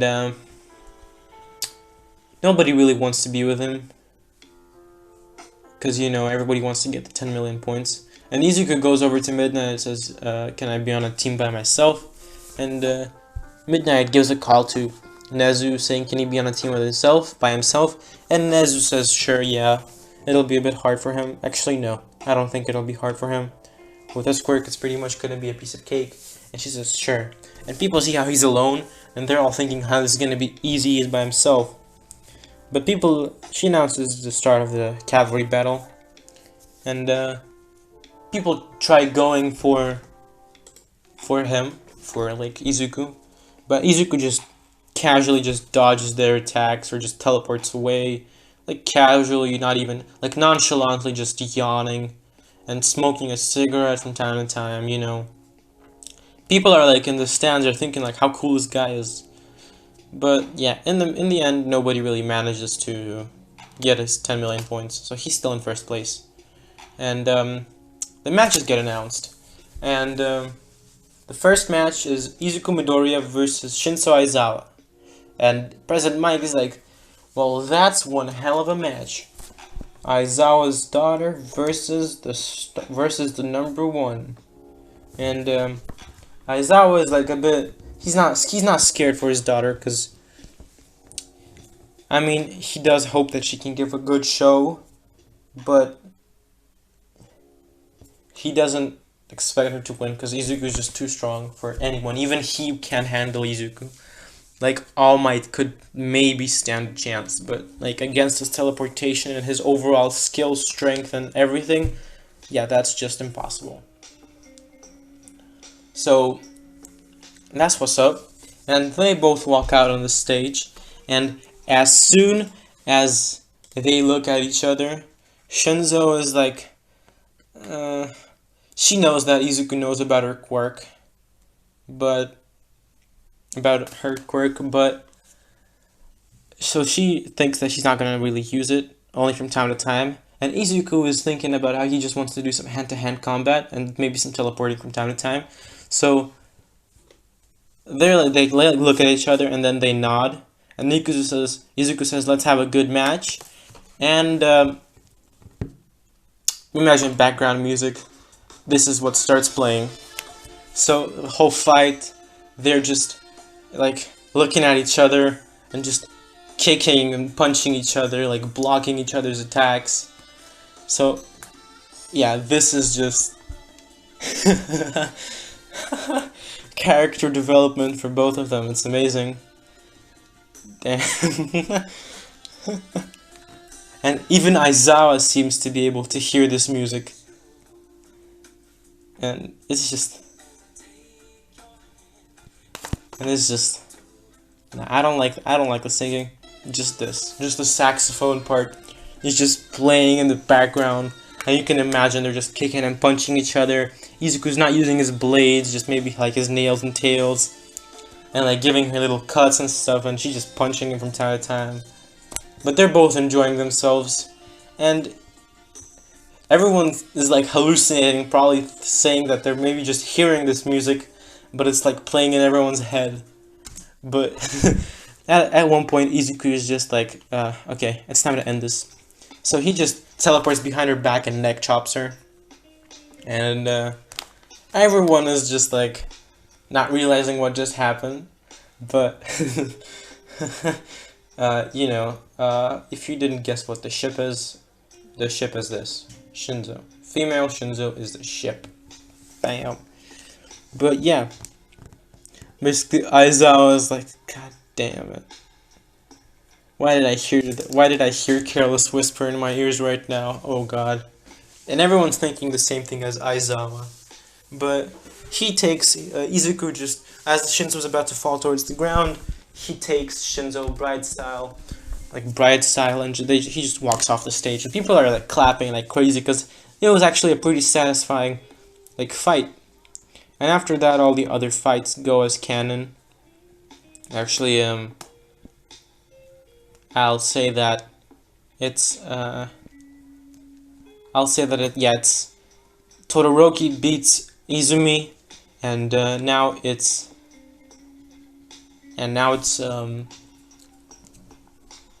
basically Izuku versus Todoroki, and Izuku is like on the stage, and he's like, Todoroki, if you're not gonna go all out with using your flames, I'm not even gonna take this seriously. And Todoroki's like, I'm never gonna use his quirk. And Izuku is just like face palming and is like, that's the dumbest excuse to not use literally half of your power. You do know that's not his quirk. And that just sheds a new light upon Todoroki. And the same thing when Rasengan happens, where like Todoroki shoots like a giant wave of ice and fire at Izuku. Little does he know, Izuku just teleports behind his back and just kicks him in at the side of his head, just kicking him out the ring. But everyone's like still clapping because it was a pretty good one-shot fight. Yeah, like super impressive, I know, right? So that's what's up. But yep, basically Izuku wins that, and so now it's Izuku versus Bakugo. God, I really don't want to describe the fight. Just imagine Bakugo getting beat up, like severely beat up, like bruised, bloodied up on the floor after the fight. Izuku just not having a single scratch, just like cracking his neck. Like, that was easy. So, in the end, Izuku just wins the whole sports festival. And people are like cheering for him. And some model agencies want to like take him in because, you know, he's like pretty cool. Like, he's pretty good looking he's very good looking. And yeah. Basically, after the sports festival, basically, how do I say it? Shinso and Izuku, they are in the cafeteria. I'll just say they went out to like just chat, basically hang out. It wasn't a date, but you know, it might be. Who knows? But Izuku just asked her to like go and grab a bite or something, and she agreed, and they went. And Aizawa, he's not really worried about anything because he knows Izuku's a good kid. He's a good kid, so he's not worried. He's not like the spying type on. So yeah, but basically, Shinso asks Izuku to tell her about his life, but he says it's not really polite to ask people for their life story if you didn't say yours. And Shinso just tells him about like all the bullying she had from her quirk, getting called a villain and all that. And Izuku feels a bit bad for what happened to her. And he then tells her how he got kicked out the house and was surviving in an abandoned church for a few years. And how he got found by Aizawa and got taken and accepted into the military. And yeah, so Shinso sees that his life was a lot worse than hers. So she's feeling very sad for him. But yeah. And they do have a pretty good time.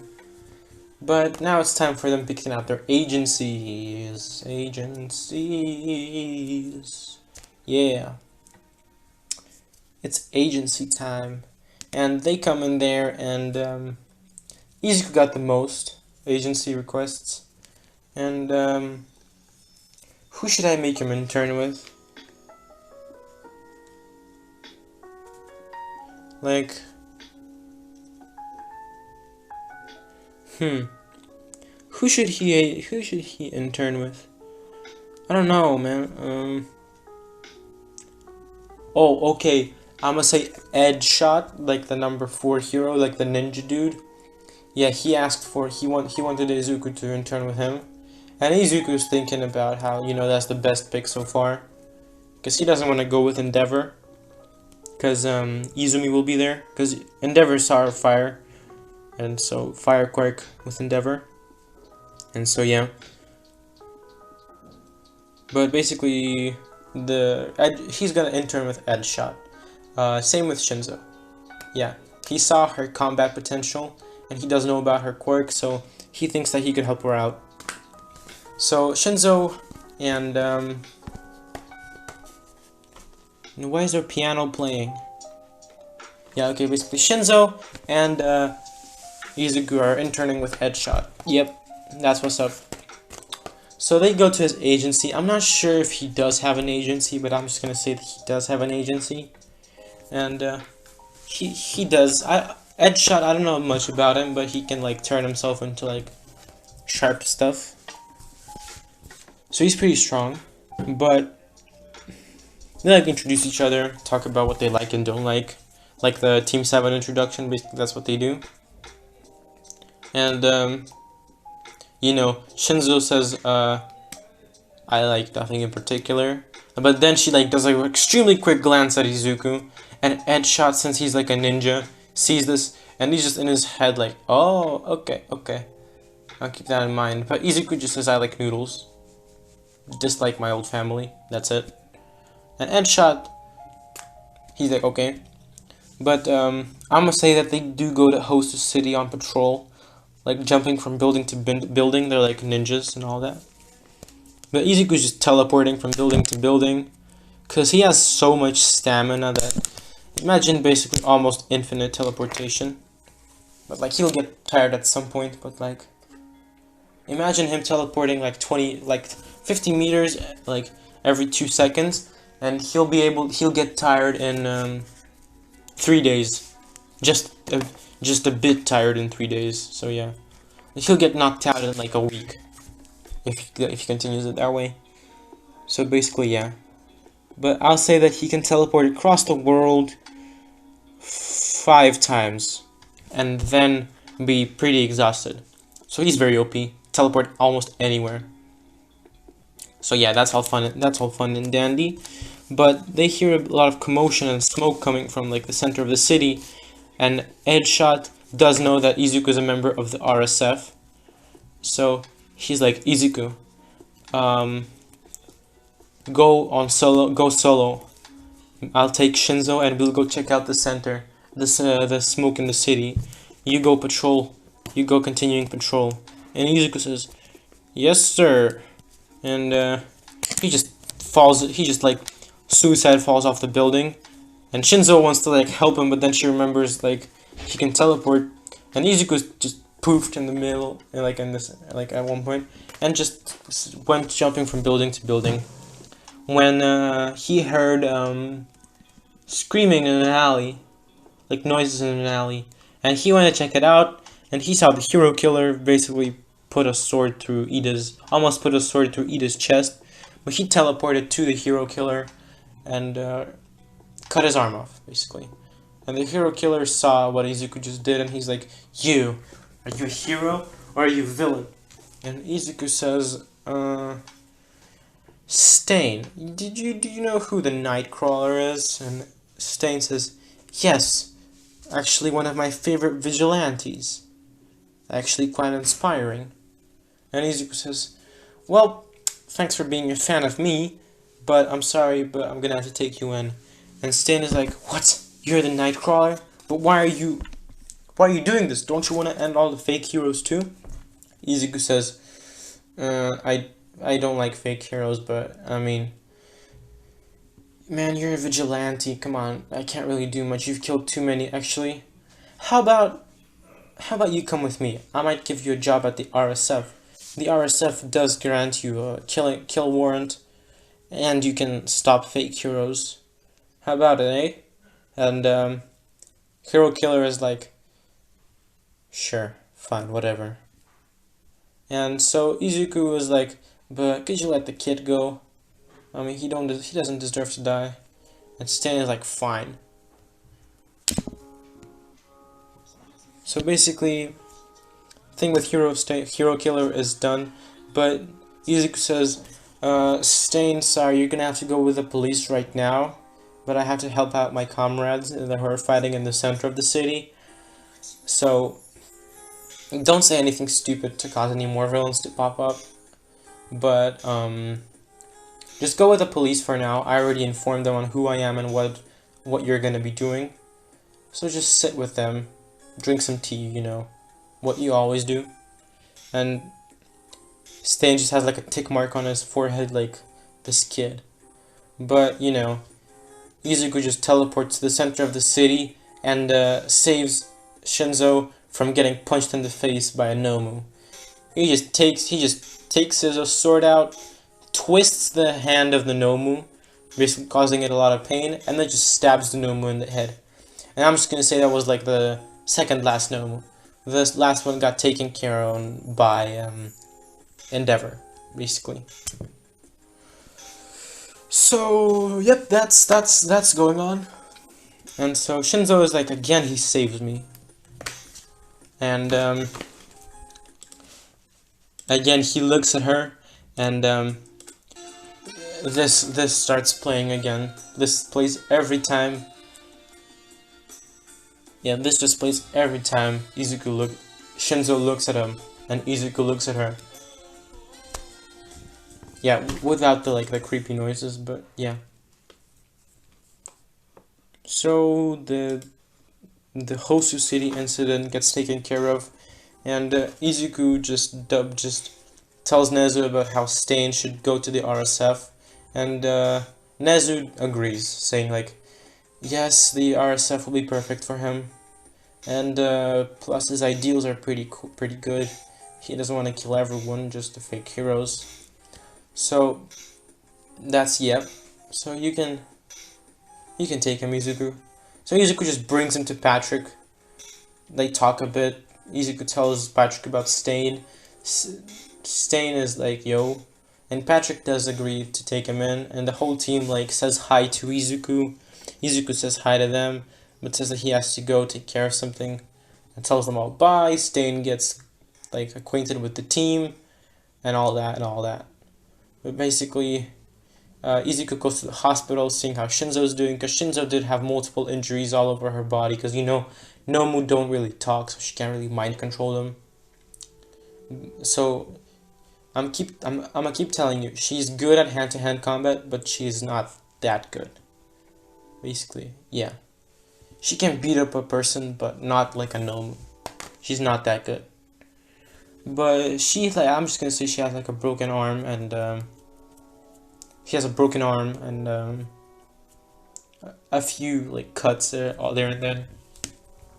And so he appears in the hospital room with some flowers, and Aizawa is sitting there, like all that, and she's just talking to Shinso. Shinso's talking to him, and they both see Izuku with flowers and a flower pot, and he just puts the flowers on her desk, and just sits on like a chair, like crosses his legs and just starts smoking.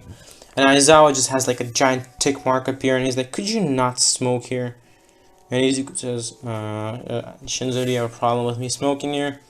Shinso says, no, not really. But thank you, Izuku, for saving me again. Izuku says, no problem, Shinso. No problem.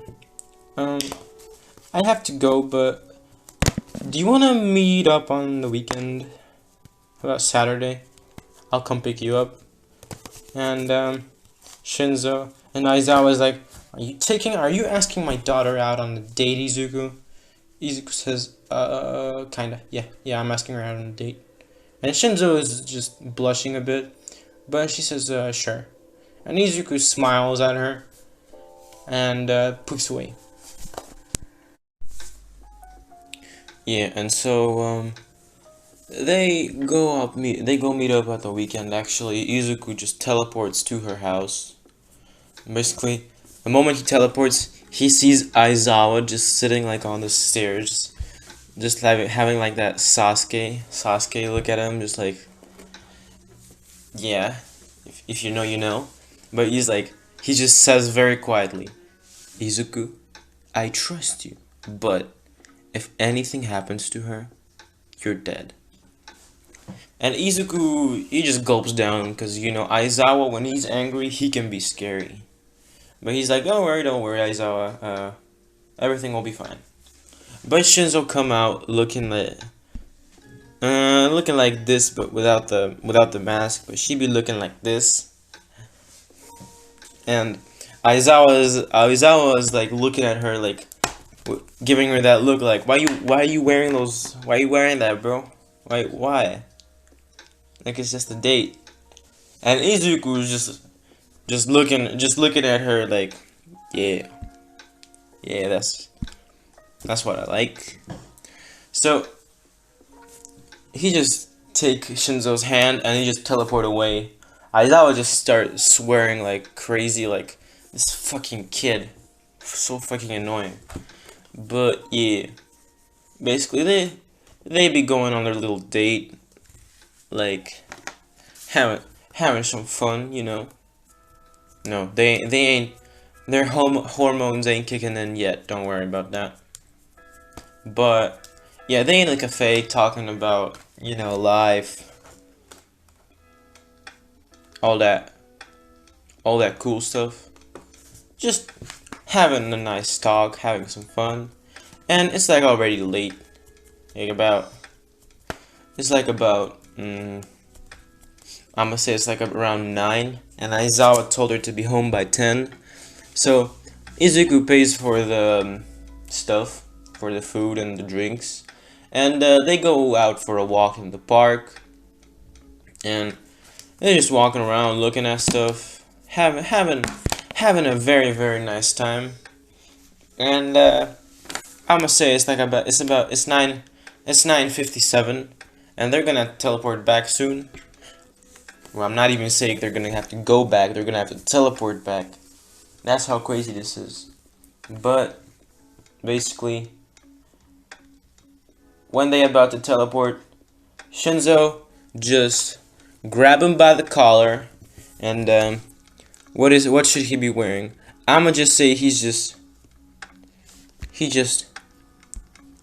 wearing this, but without the hood on, and without the mask on. So just nice, just relaxed clothes, you know, fun.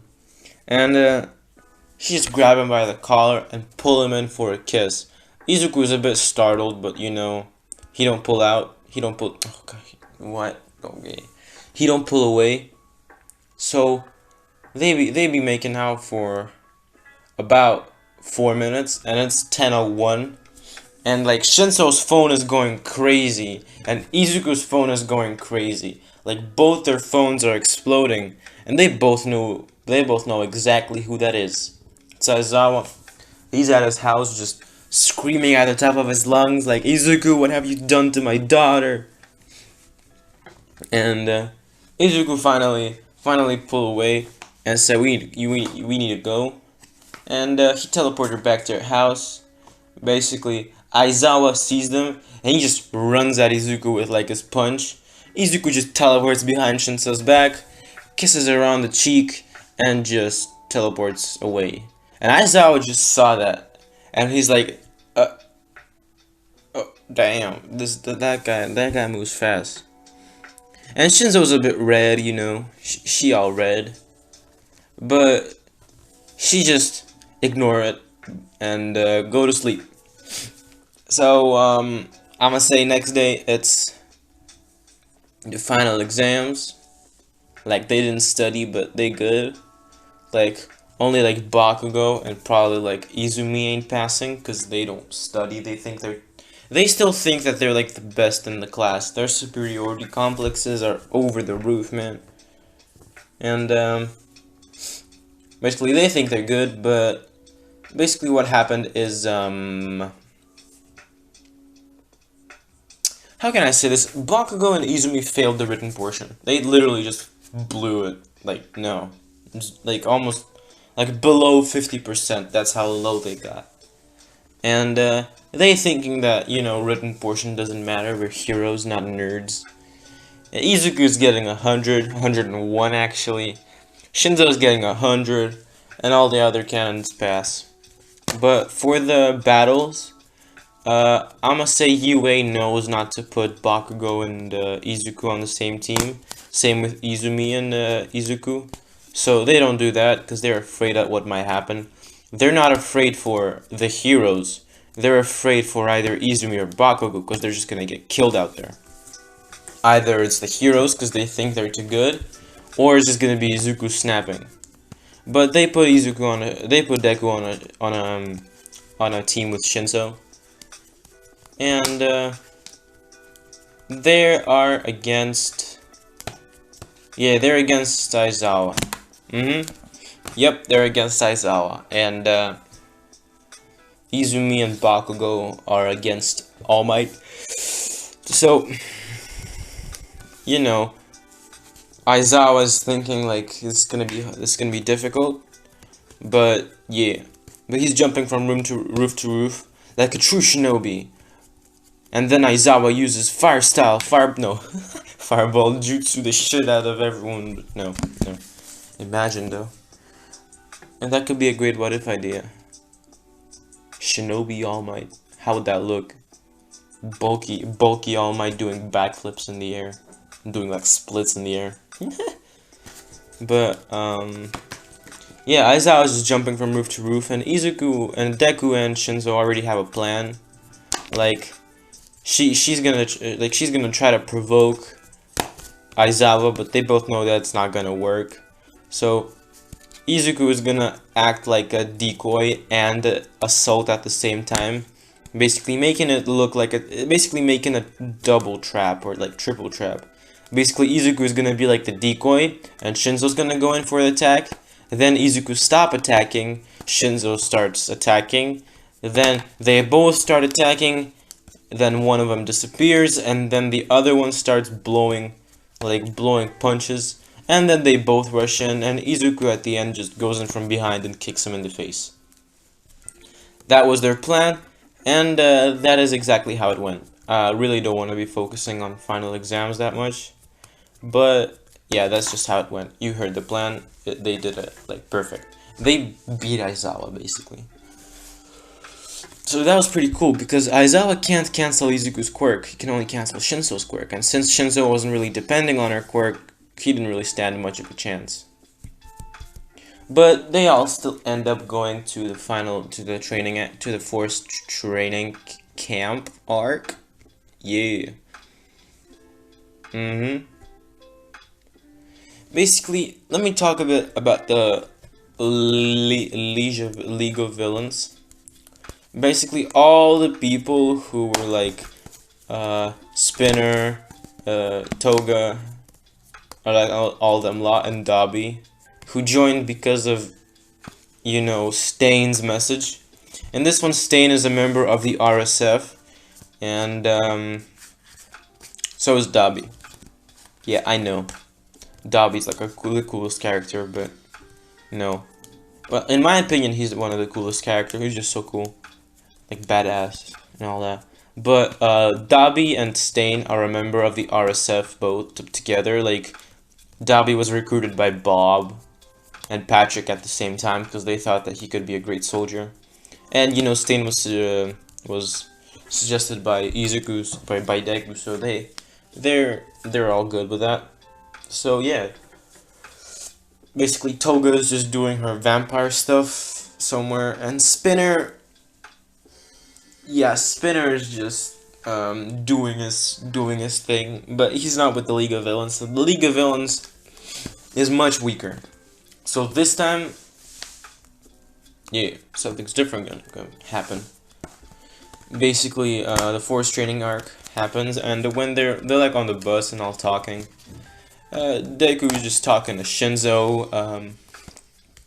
Actually, Deku's just talking to Kaminari and Kirishima and Sero, because he think that they're pretty chill, they're pretty cool guys. So that's like his little friend group. Like, it's Kaminari, Kirishima, Sero, and I'm actually gonna say that.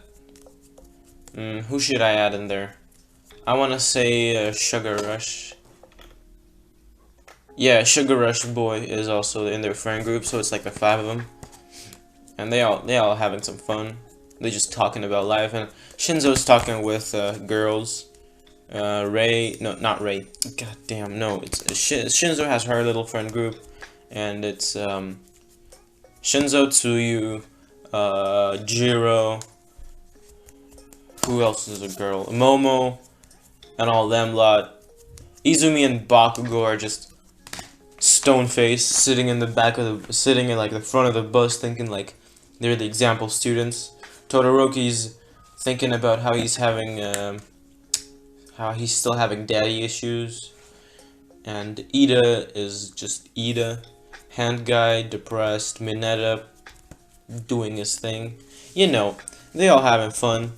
And the girls are like all talking to Shinso about like her and Deku, and the guys are asking like Deku about Shinso and all that. They're just talking, and then the bus arrive, and then they get pushed, but Izuku just grab Shinso, Kaminari, Kirishima, all their friend groups. They connect shoulders in the middle of like a fall, and they just teleport in the midair. So all of the rest who were like by themselves, yeah, they're still gonna have to do it. But Aizawa is like, yeah, I knew he would do that, so whatever. So basically, the two friend groups arrive at the teleport to the place, and they just start cooking stuff. And like, Deku meets Koda. God damn, I can't pronounce it. So weird, Koda. And they meet Koda, and Koda wants to punch him in the balls, but like, instead of balls, he meets Izuku's knee in his face. Basically, reflexes. So Izuku wasn't looking, and he just saw Koda about to kick him in the balls, in the nuts. So he just, on reflex, just kicked Koda in with the knee in the face. And everyone's like, yo, just kick the kid in the face. And Izuku's like, oh, sorry about that. He was about to, you know, break something. But like, I wasn't gonna allow that. So they all understand that, but you know, they just yeah.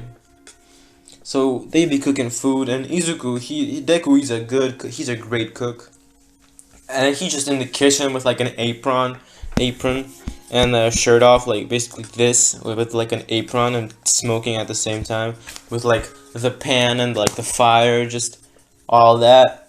And Shinso's just at the side, just looking at him, sitting all red, like, dang. And even some girls are like red. And yeah, so basically, I'm gonna say he's just cooking some curry with chicken and all that. So yum yum. And you know, the rest of the people who were in the forest arrive, and they're like all looking at Deku like, why didn't you grab us? And Izuku's like, didn't feel like it, but he's like, here's the leftover food. So yeah, do whatever you want with it. And that's like not a lot, so basically they just have to cook some food for themselves, and none of them know how to cook properly. So in the end, basically, Bakugo and Izumi end up starving, and the rest just like ask Izuku to help them. And Deku, he's not a jerk, so he'll help them out even though he don't really like them. But yeah, so they're training, and Deku is just not really training himself, but he's like training others, training Shinso in hand-to-hand combat, Kirishima on his reflexes, Kaminari on his voltage, basically even helping Todoroki out with his flames, because Ray does have a fire quirk from like the RSF, and he know a bit about fire. And yeah, so they're all training, and on the night of the attack, basically the villains that come, it's like the gas dude, the dude with the teeth nail, with like the teeth knives, along with Mr. Compress, and Muscular, also small villains, and actually Shigaraki and Kurogiri come, and who else? You know what? I'ma say, yeah, those are, like, the League of Villains is weak as hell. Like, they're weak. So, like, really weak. Like, they don't have any members, almost. So it's only basically Shigaraki and all that. So, yeah. Yeah, and basically they try attacking, and Koda, he's on his hill, and Deku's like wondering where's the kid, where's the dumb kid at? So he's just teleporting around the whole camp, and he finally arrives at the hill, and sees Muscular about to like punch him in the face. He just take his knife, take his gun, and just shoot Muscular in the face, basically instantly killing him. He just takes Koda and teleports back. And I'ma say this time, All For One is looking for Bakugo, Izumi, and Deku.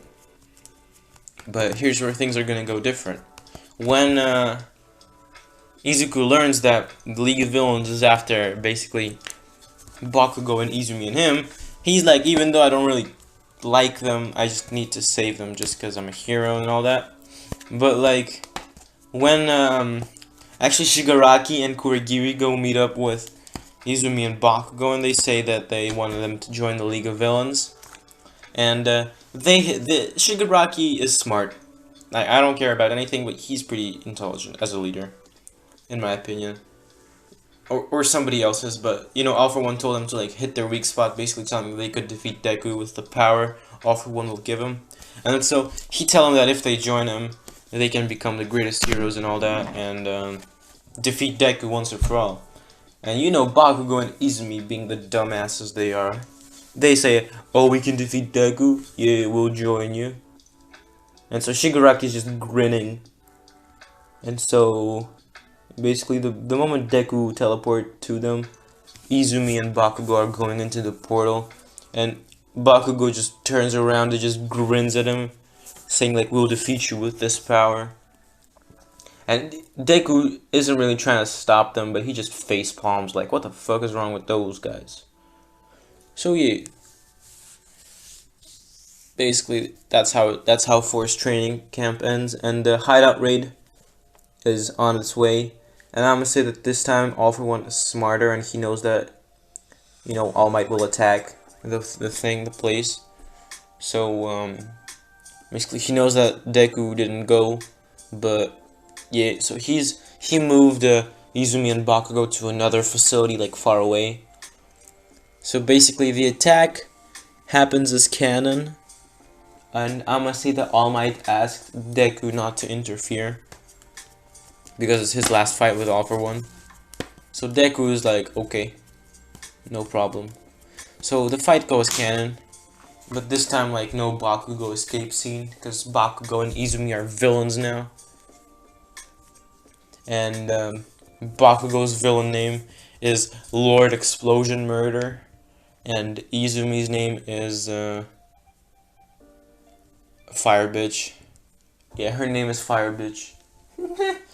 That's a wonderful name I came up with. But yeah, so Lord Explosion Murder and Fire Bitch are like the new members of the League of Villains, and All For One like gave them like some quirk boosts and all that, so that they become like stronger.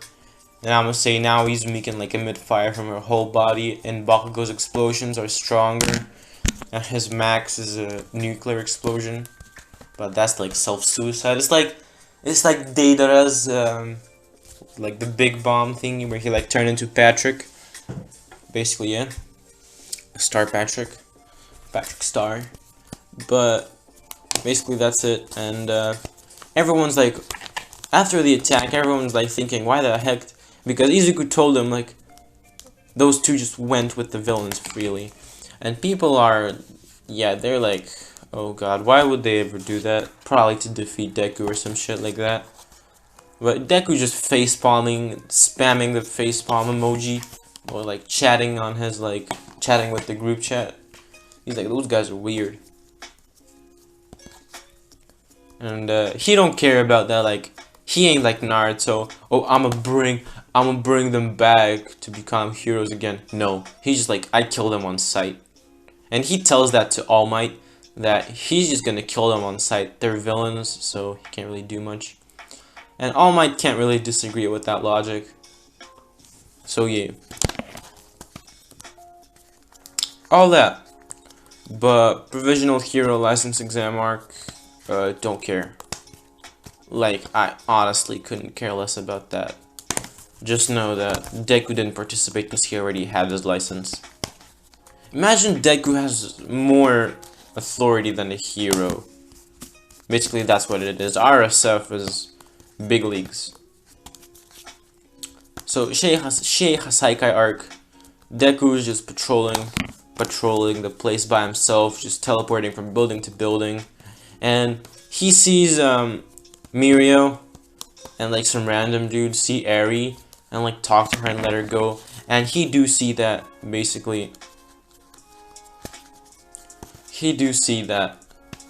Eri is not wanting to go with that man, and he knows exactly who that man is. It's Overhaul. And Deku is like, this is the perfect opportunity to basically end him. Basically, Overhaul doesn't think that there's any more people. So, you know what Deku does? He just teleports behind Overhaul and slices his neck off. Basically, Overhaul didn't even have time to deassemble himself. Overhaul's dead. Like, Deku just killed Overhaul. Basically, Shei Hasaikai, done. Done. And Eri do see Deku. She's a bit freaked out that, you know, he just killed a person in front of her. But Izuku just went on his knees and just hugged her, saying that it's alright. This man won't do anything bad to you ever again. And he teleport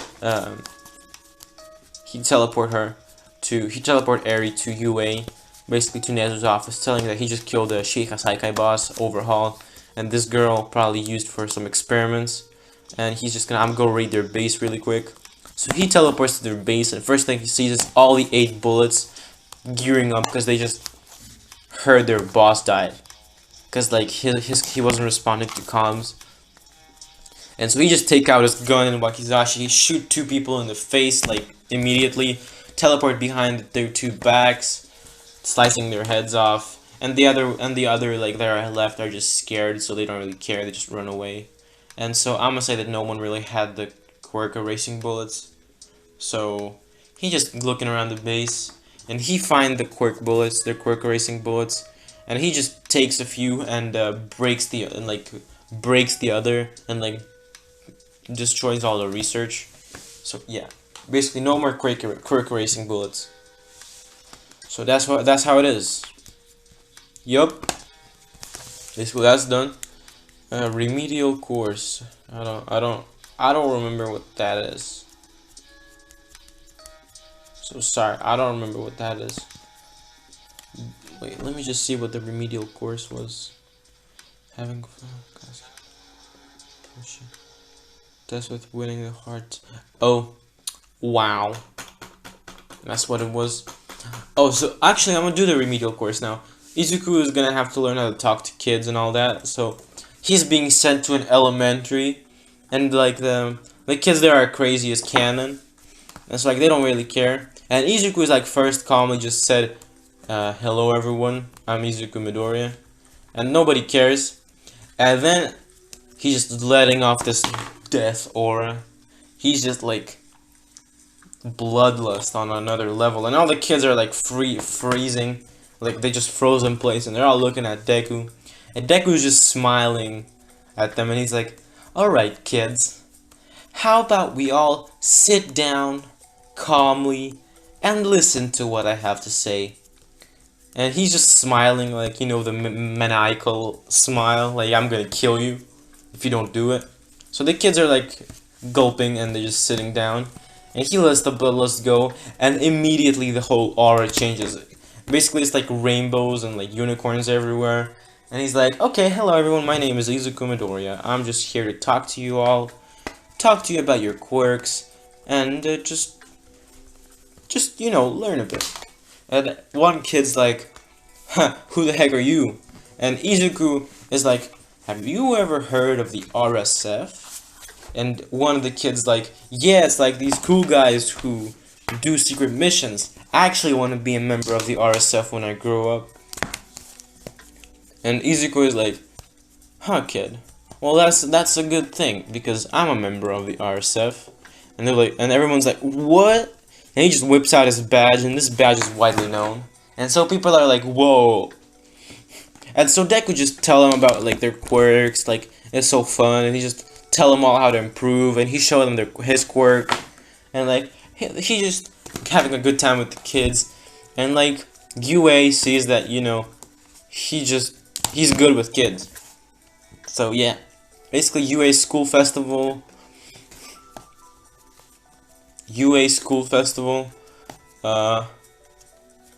I'ma say Deku can breakdance. So him, Mina, and Shinso, who can also breakdance, are like the breakdancing dudes who are like doing those cool spins and all that. So they be dancing, and Izuku's again shirtless. So all the girls in the auditorium are like red, and all the guys are like thinking, like being jealous and shit. But yeah. So that's all fine and dandy. But pro hero arc. Basically Endeavor Endeavor, Endeavor, Endeavor, Endeavor, Endeavor, Endeavor, Endeavor. Basically, the Endeavor attack still happens as canon, and he's already the #1 hero. So yeah. Basically, I'm not gonna really focus on that because it's irrelevant. And joint training, we don't really care about that, but it like goes pretty cool. Metal Liberation Army arc. Yes, this is where the fun part comes in. Basically, all for one is like seeing like we don't have enough members, but he basically hypnotized Redestro to like basically hand over control to Shigaraki. So that's how it went. And Gigantomachia.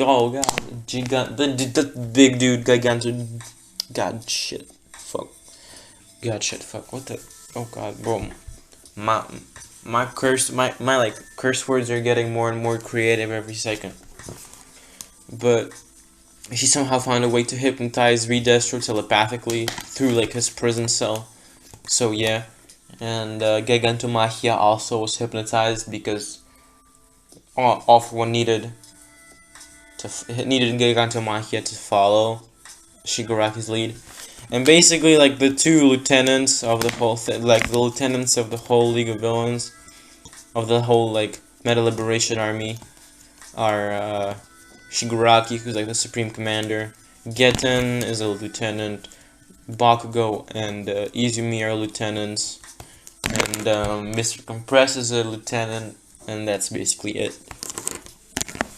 So it's a much weaker force, but like the Endeavor Agency, where like Deku and Bakugo and you know what's his name, Shoto, like went there. That didn't happen. Shoto just went with Endeavor, and Deku is just chilling by himself. Like actually, he went to the RSF base, like having some fun. Basically talking with the new members, Stain, Dabi. He's just getting to know them, and he learns that Dabi is actually Toya Todoroki. Cause you know, but he's like, okay, there's a possible theory that a war might be going on right now, but yeah, man. After this, you're gonna you know, tell everyone about your identity, and Endeavor will stop being the #1 hero from all the hate he's gonna get. So Dabi's like happy and all that, and Stain asks, "Are we gonna be able to help in the war?" And Deku says nobody is probably gonna force you, but if you want, like, I know Ray, Jimmy, Rick, and Dick are participating also with Patrick. Like that guy's wanting to like practice on some punch bags. So I don't think it'll be bad for you guys, since you're now full-fledged members of the RSF. Even though you're less experienced than us, you're still good. So I'd say do it, but be careful.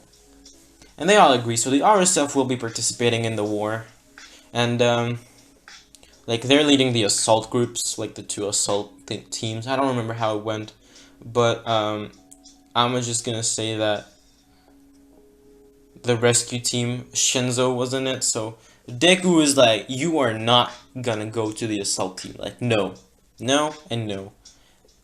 And like, he's just telling her, like, if I see you on the front, I'm just teleporting you away. And so Shinso understands that he just want to keep her safe. So she ain't gonna try some stupid shit. But basically, Izuku is in his RSF uniform. Basically, this. Yeah, he's wearing this. And so RSF was like leading the hero forces, and Shigaraki started doing his earthquake thingy, and like Meta Liberation Army attacks, whole stuff like that. And Hawks didn't really Hawks didn't really infiltrate it, so but they just somehow knew just plot armor. But people are fighting. Deku's just helping the heroes out. When all of a sudden, like, Bakugo and Izumi appear, and Bakugo just says, "Haha, Deku, haha, useless piece of shit. We're villains now. We have power to defeat you." And he's like looking at Izuku, waiting for a reaction, but it's like silence. And after 1 minute of silence, like this crazy, like sadistic, maniacal laugh just pierces through the air. Bro, I love maniacal laughs. Just imagine it. Like everybody's fighting, but people can hear it. Like as soon as they hear it, people just stop, and everyone's freaked out. Like the heroes, the villains, everyone's freaked out. Even Shigaraki, who's like doing his weird floating stuff, is freaked out by the laugh. And Izuku is just laughing like maniacally. And at the end, he's just like trying to breathe. He's like, "You think that because you became villains, you're gonna be able to defeat me?" And he's like, "Oh dear sister and dear Bakugo, you have no idea how much power I have. I've been holding back this whole time. Now, I'm gonna kill you both." And he just teleports behind their backs and just punches them straight into the ground. Like basically Izumi's face is broken, Bakugo's is too. And Bakugo's pissed, so he's letting off explosions. But basically Izuku just whip out his handgun and just shoot Izumi in the legs and in the arms. So Izumi's down, and he just come towards Izumi, step on her like stomach, and just take his sword out and like put it close to her head. And Bakugo's seeing that, you know, his girlfriend's about to get killed, and so he's like screaming like, "No, don't do it." And Izuku's just like, "Fuck you." And he just stabs her in the face, stabs her in the brain, basically. Izumi's dead. I know this is like gruesome and all that, but you know, Izuku just doesn't give a flying fuck. And Bakugo is like on his knees, just tears out of his eyes, and he's like, "I'll kill you." like the crazy shit like from the anime. I'll kill you. I'll kill you, something like that. And Izuku is just like smiling. So basically Bakugo is just propelling himself forward with explosions and is about to like do a nuclear explosion at Izuku, but Izuku he did something that nobody expected. Actually, like Bakugo didn't expect this. Izuku leaned forward and basically bitch slapped Bakugo into a wall with his tail, causing a giant crater, and Bakugo's bones are broken. They're like shaking, like damn. That was a hard hit. And basically Izuku just teleported towards Bakugo and just cut his head off. Like the Deku is just winning. He's a winner, man. He's just killing everyone. And so Izuku is not holding back on killing villains. Like Meta Liberation Army, yeah, they're probably almost all dead. And Shigaraki, like / All Might possessing.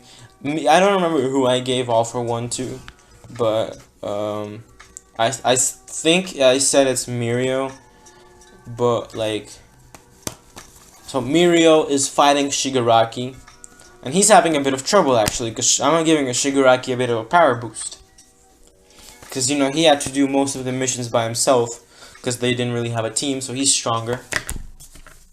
But like, Izuku comes in to help, and they're both fighting. Like Izuku's just teleporting behind, in front, like below or on top of Shigaraki, and just kicking him, punching him, cutting him, shooting him, and you know, Shigaraki's just getting his ass whooped. And you know, Mirio let out some black whips, and he's restraining Shigaraki. And because Aizawa is like holding back his quirk, his regeneration quirk, Shigaraki is all messed up, and Izuku just teleport straight in front of Shigaraki and just pierce his sword right through Shigaraki's heart, basically killing Shigaraki. And Basically, Izuku knows that regeneration quirks can save you even from that. So he takes out his gun and just double taps Shigaraki right in the face. So Shigaraki's dead. No more All for One. All for One is defeated. League of Villains defeated. Everyone is defeated. Heroes win. Like literally. After after the whole thing, everybody was like praising Izuku and is like praising the RSF because the RSF did a lot of work to help out the heroes in this war. Because without the RSF, the losses would have been much worse. And so everyone's like praising the RSF, and like RSF is super popular. Like a special task force with like cool dudes with like doing secret missions. Come on, people will love that. But we're gonna do a little time skip of a month. Everything has settled down. People are repairing the city. Dabi, who is like a war hero because he like defeated like almost like a third of all the villains there. He revealed his true identity and told about all the abuse. So Endeavor is in prison for child abuse and abuse in general. And RSF, it's like now it's like kids dream to either become a hero like All Might, or they dream to join the RSF and be just like Nightcrawler. Like, yeah, Nightcrawler is famous. He has like #1 hero types of clout. So yeah, but I'm gonna say that Deku is not a hero. He's a public RSF member, basically walking, talking, free killing machine that can kill you if he wants to. So when he gets seen on the streets here, but he is flooded by like autograph people. But currently, Hawks is the #1 hero, and like all that. But Mirio is very famous, and I'm just gonna say that Mirio is gonna become the #1 hero in the future. And you know, actually a month and a week after the war, Shinso and Deku were like coming back home. Aizawa wasn't home, and so they're damn. Okay, my sister came home. Sorry about that. But like, you know, their hormones kicked in, and bro, every single What If Deku's collab game on top. But you know, they ain't ready for the child yet. But in the future, they gonna have a big family, like 3 kids. I think that's a big family, but like 3 kids, and like, yeah, and they all have like super powerful quirks like teleportation and mind control, or like genjutsu. Yeah, I'm gonna give one guy genjutsu, but like, yeah, happy ending for everyone. Of course, Inko is like so mad that her daughter got killed by her son, and she still don't accept him, but you know, nobody really cares about her.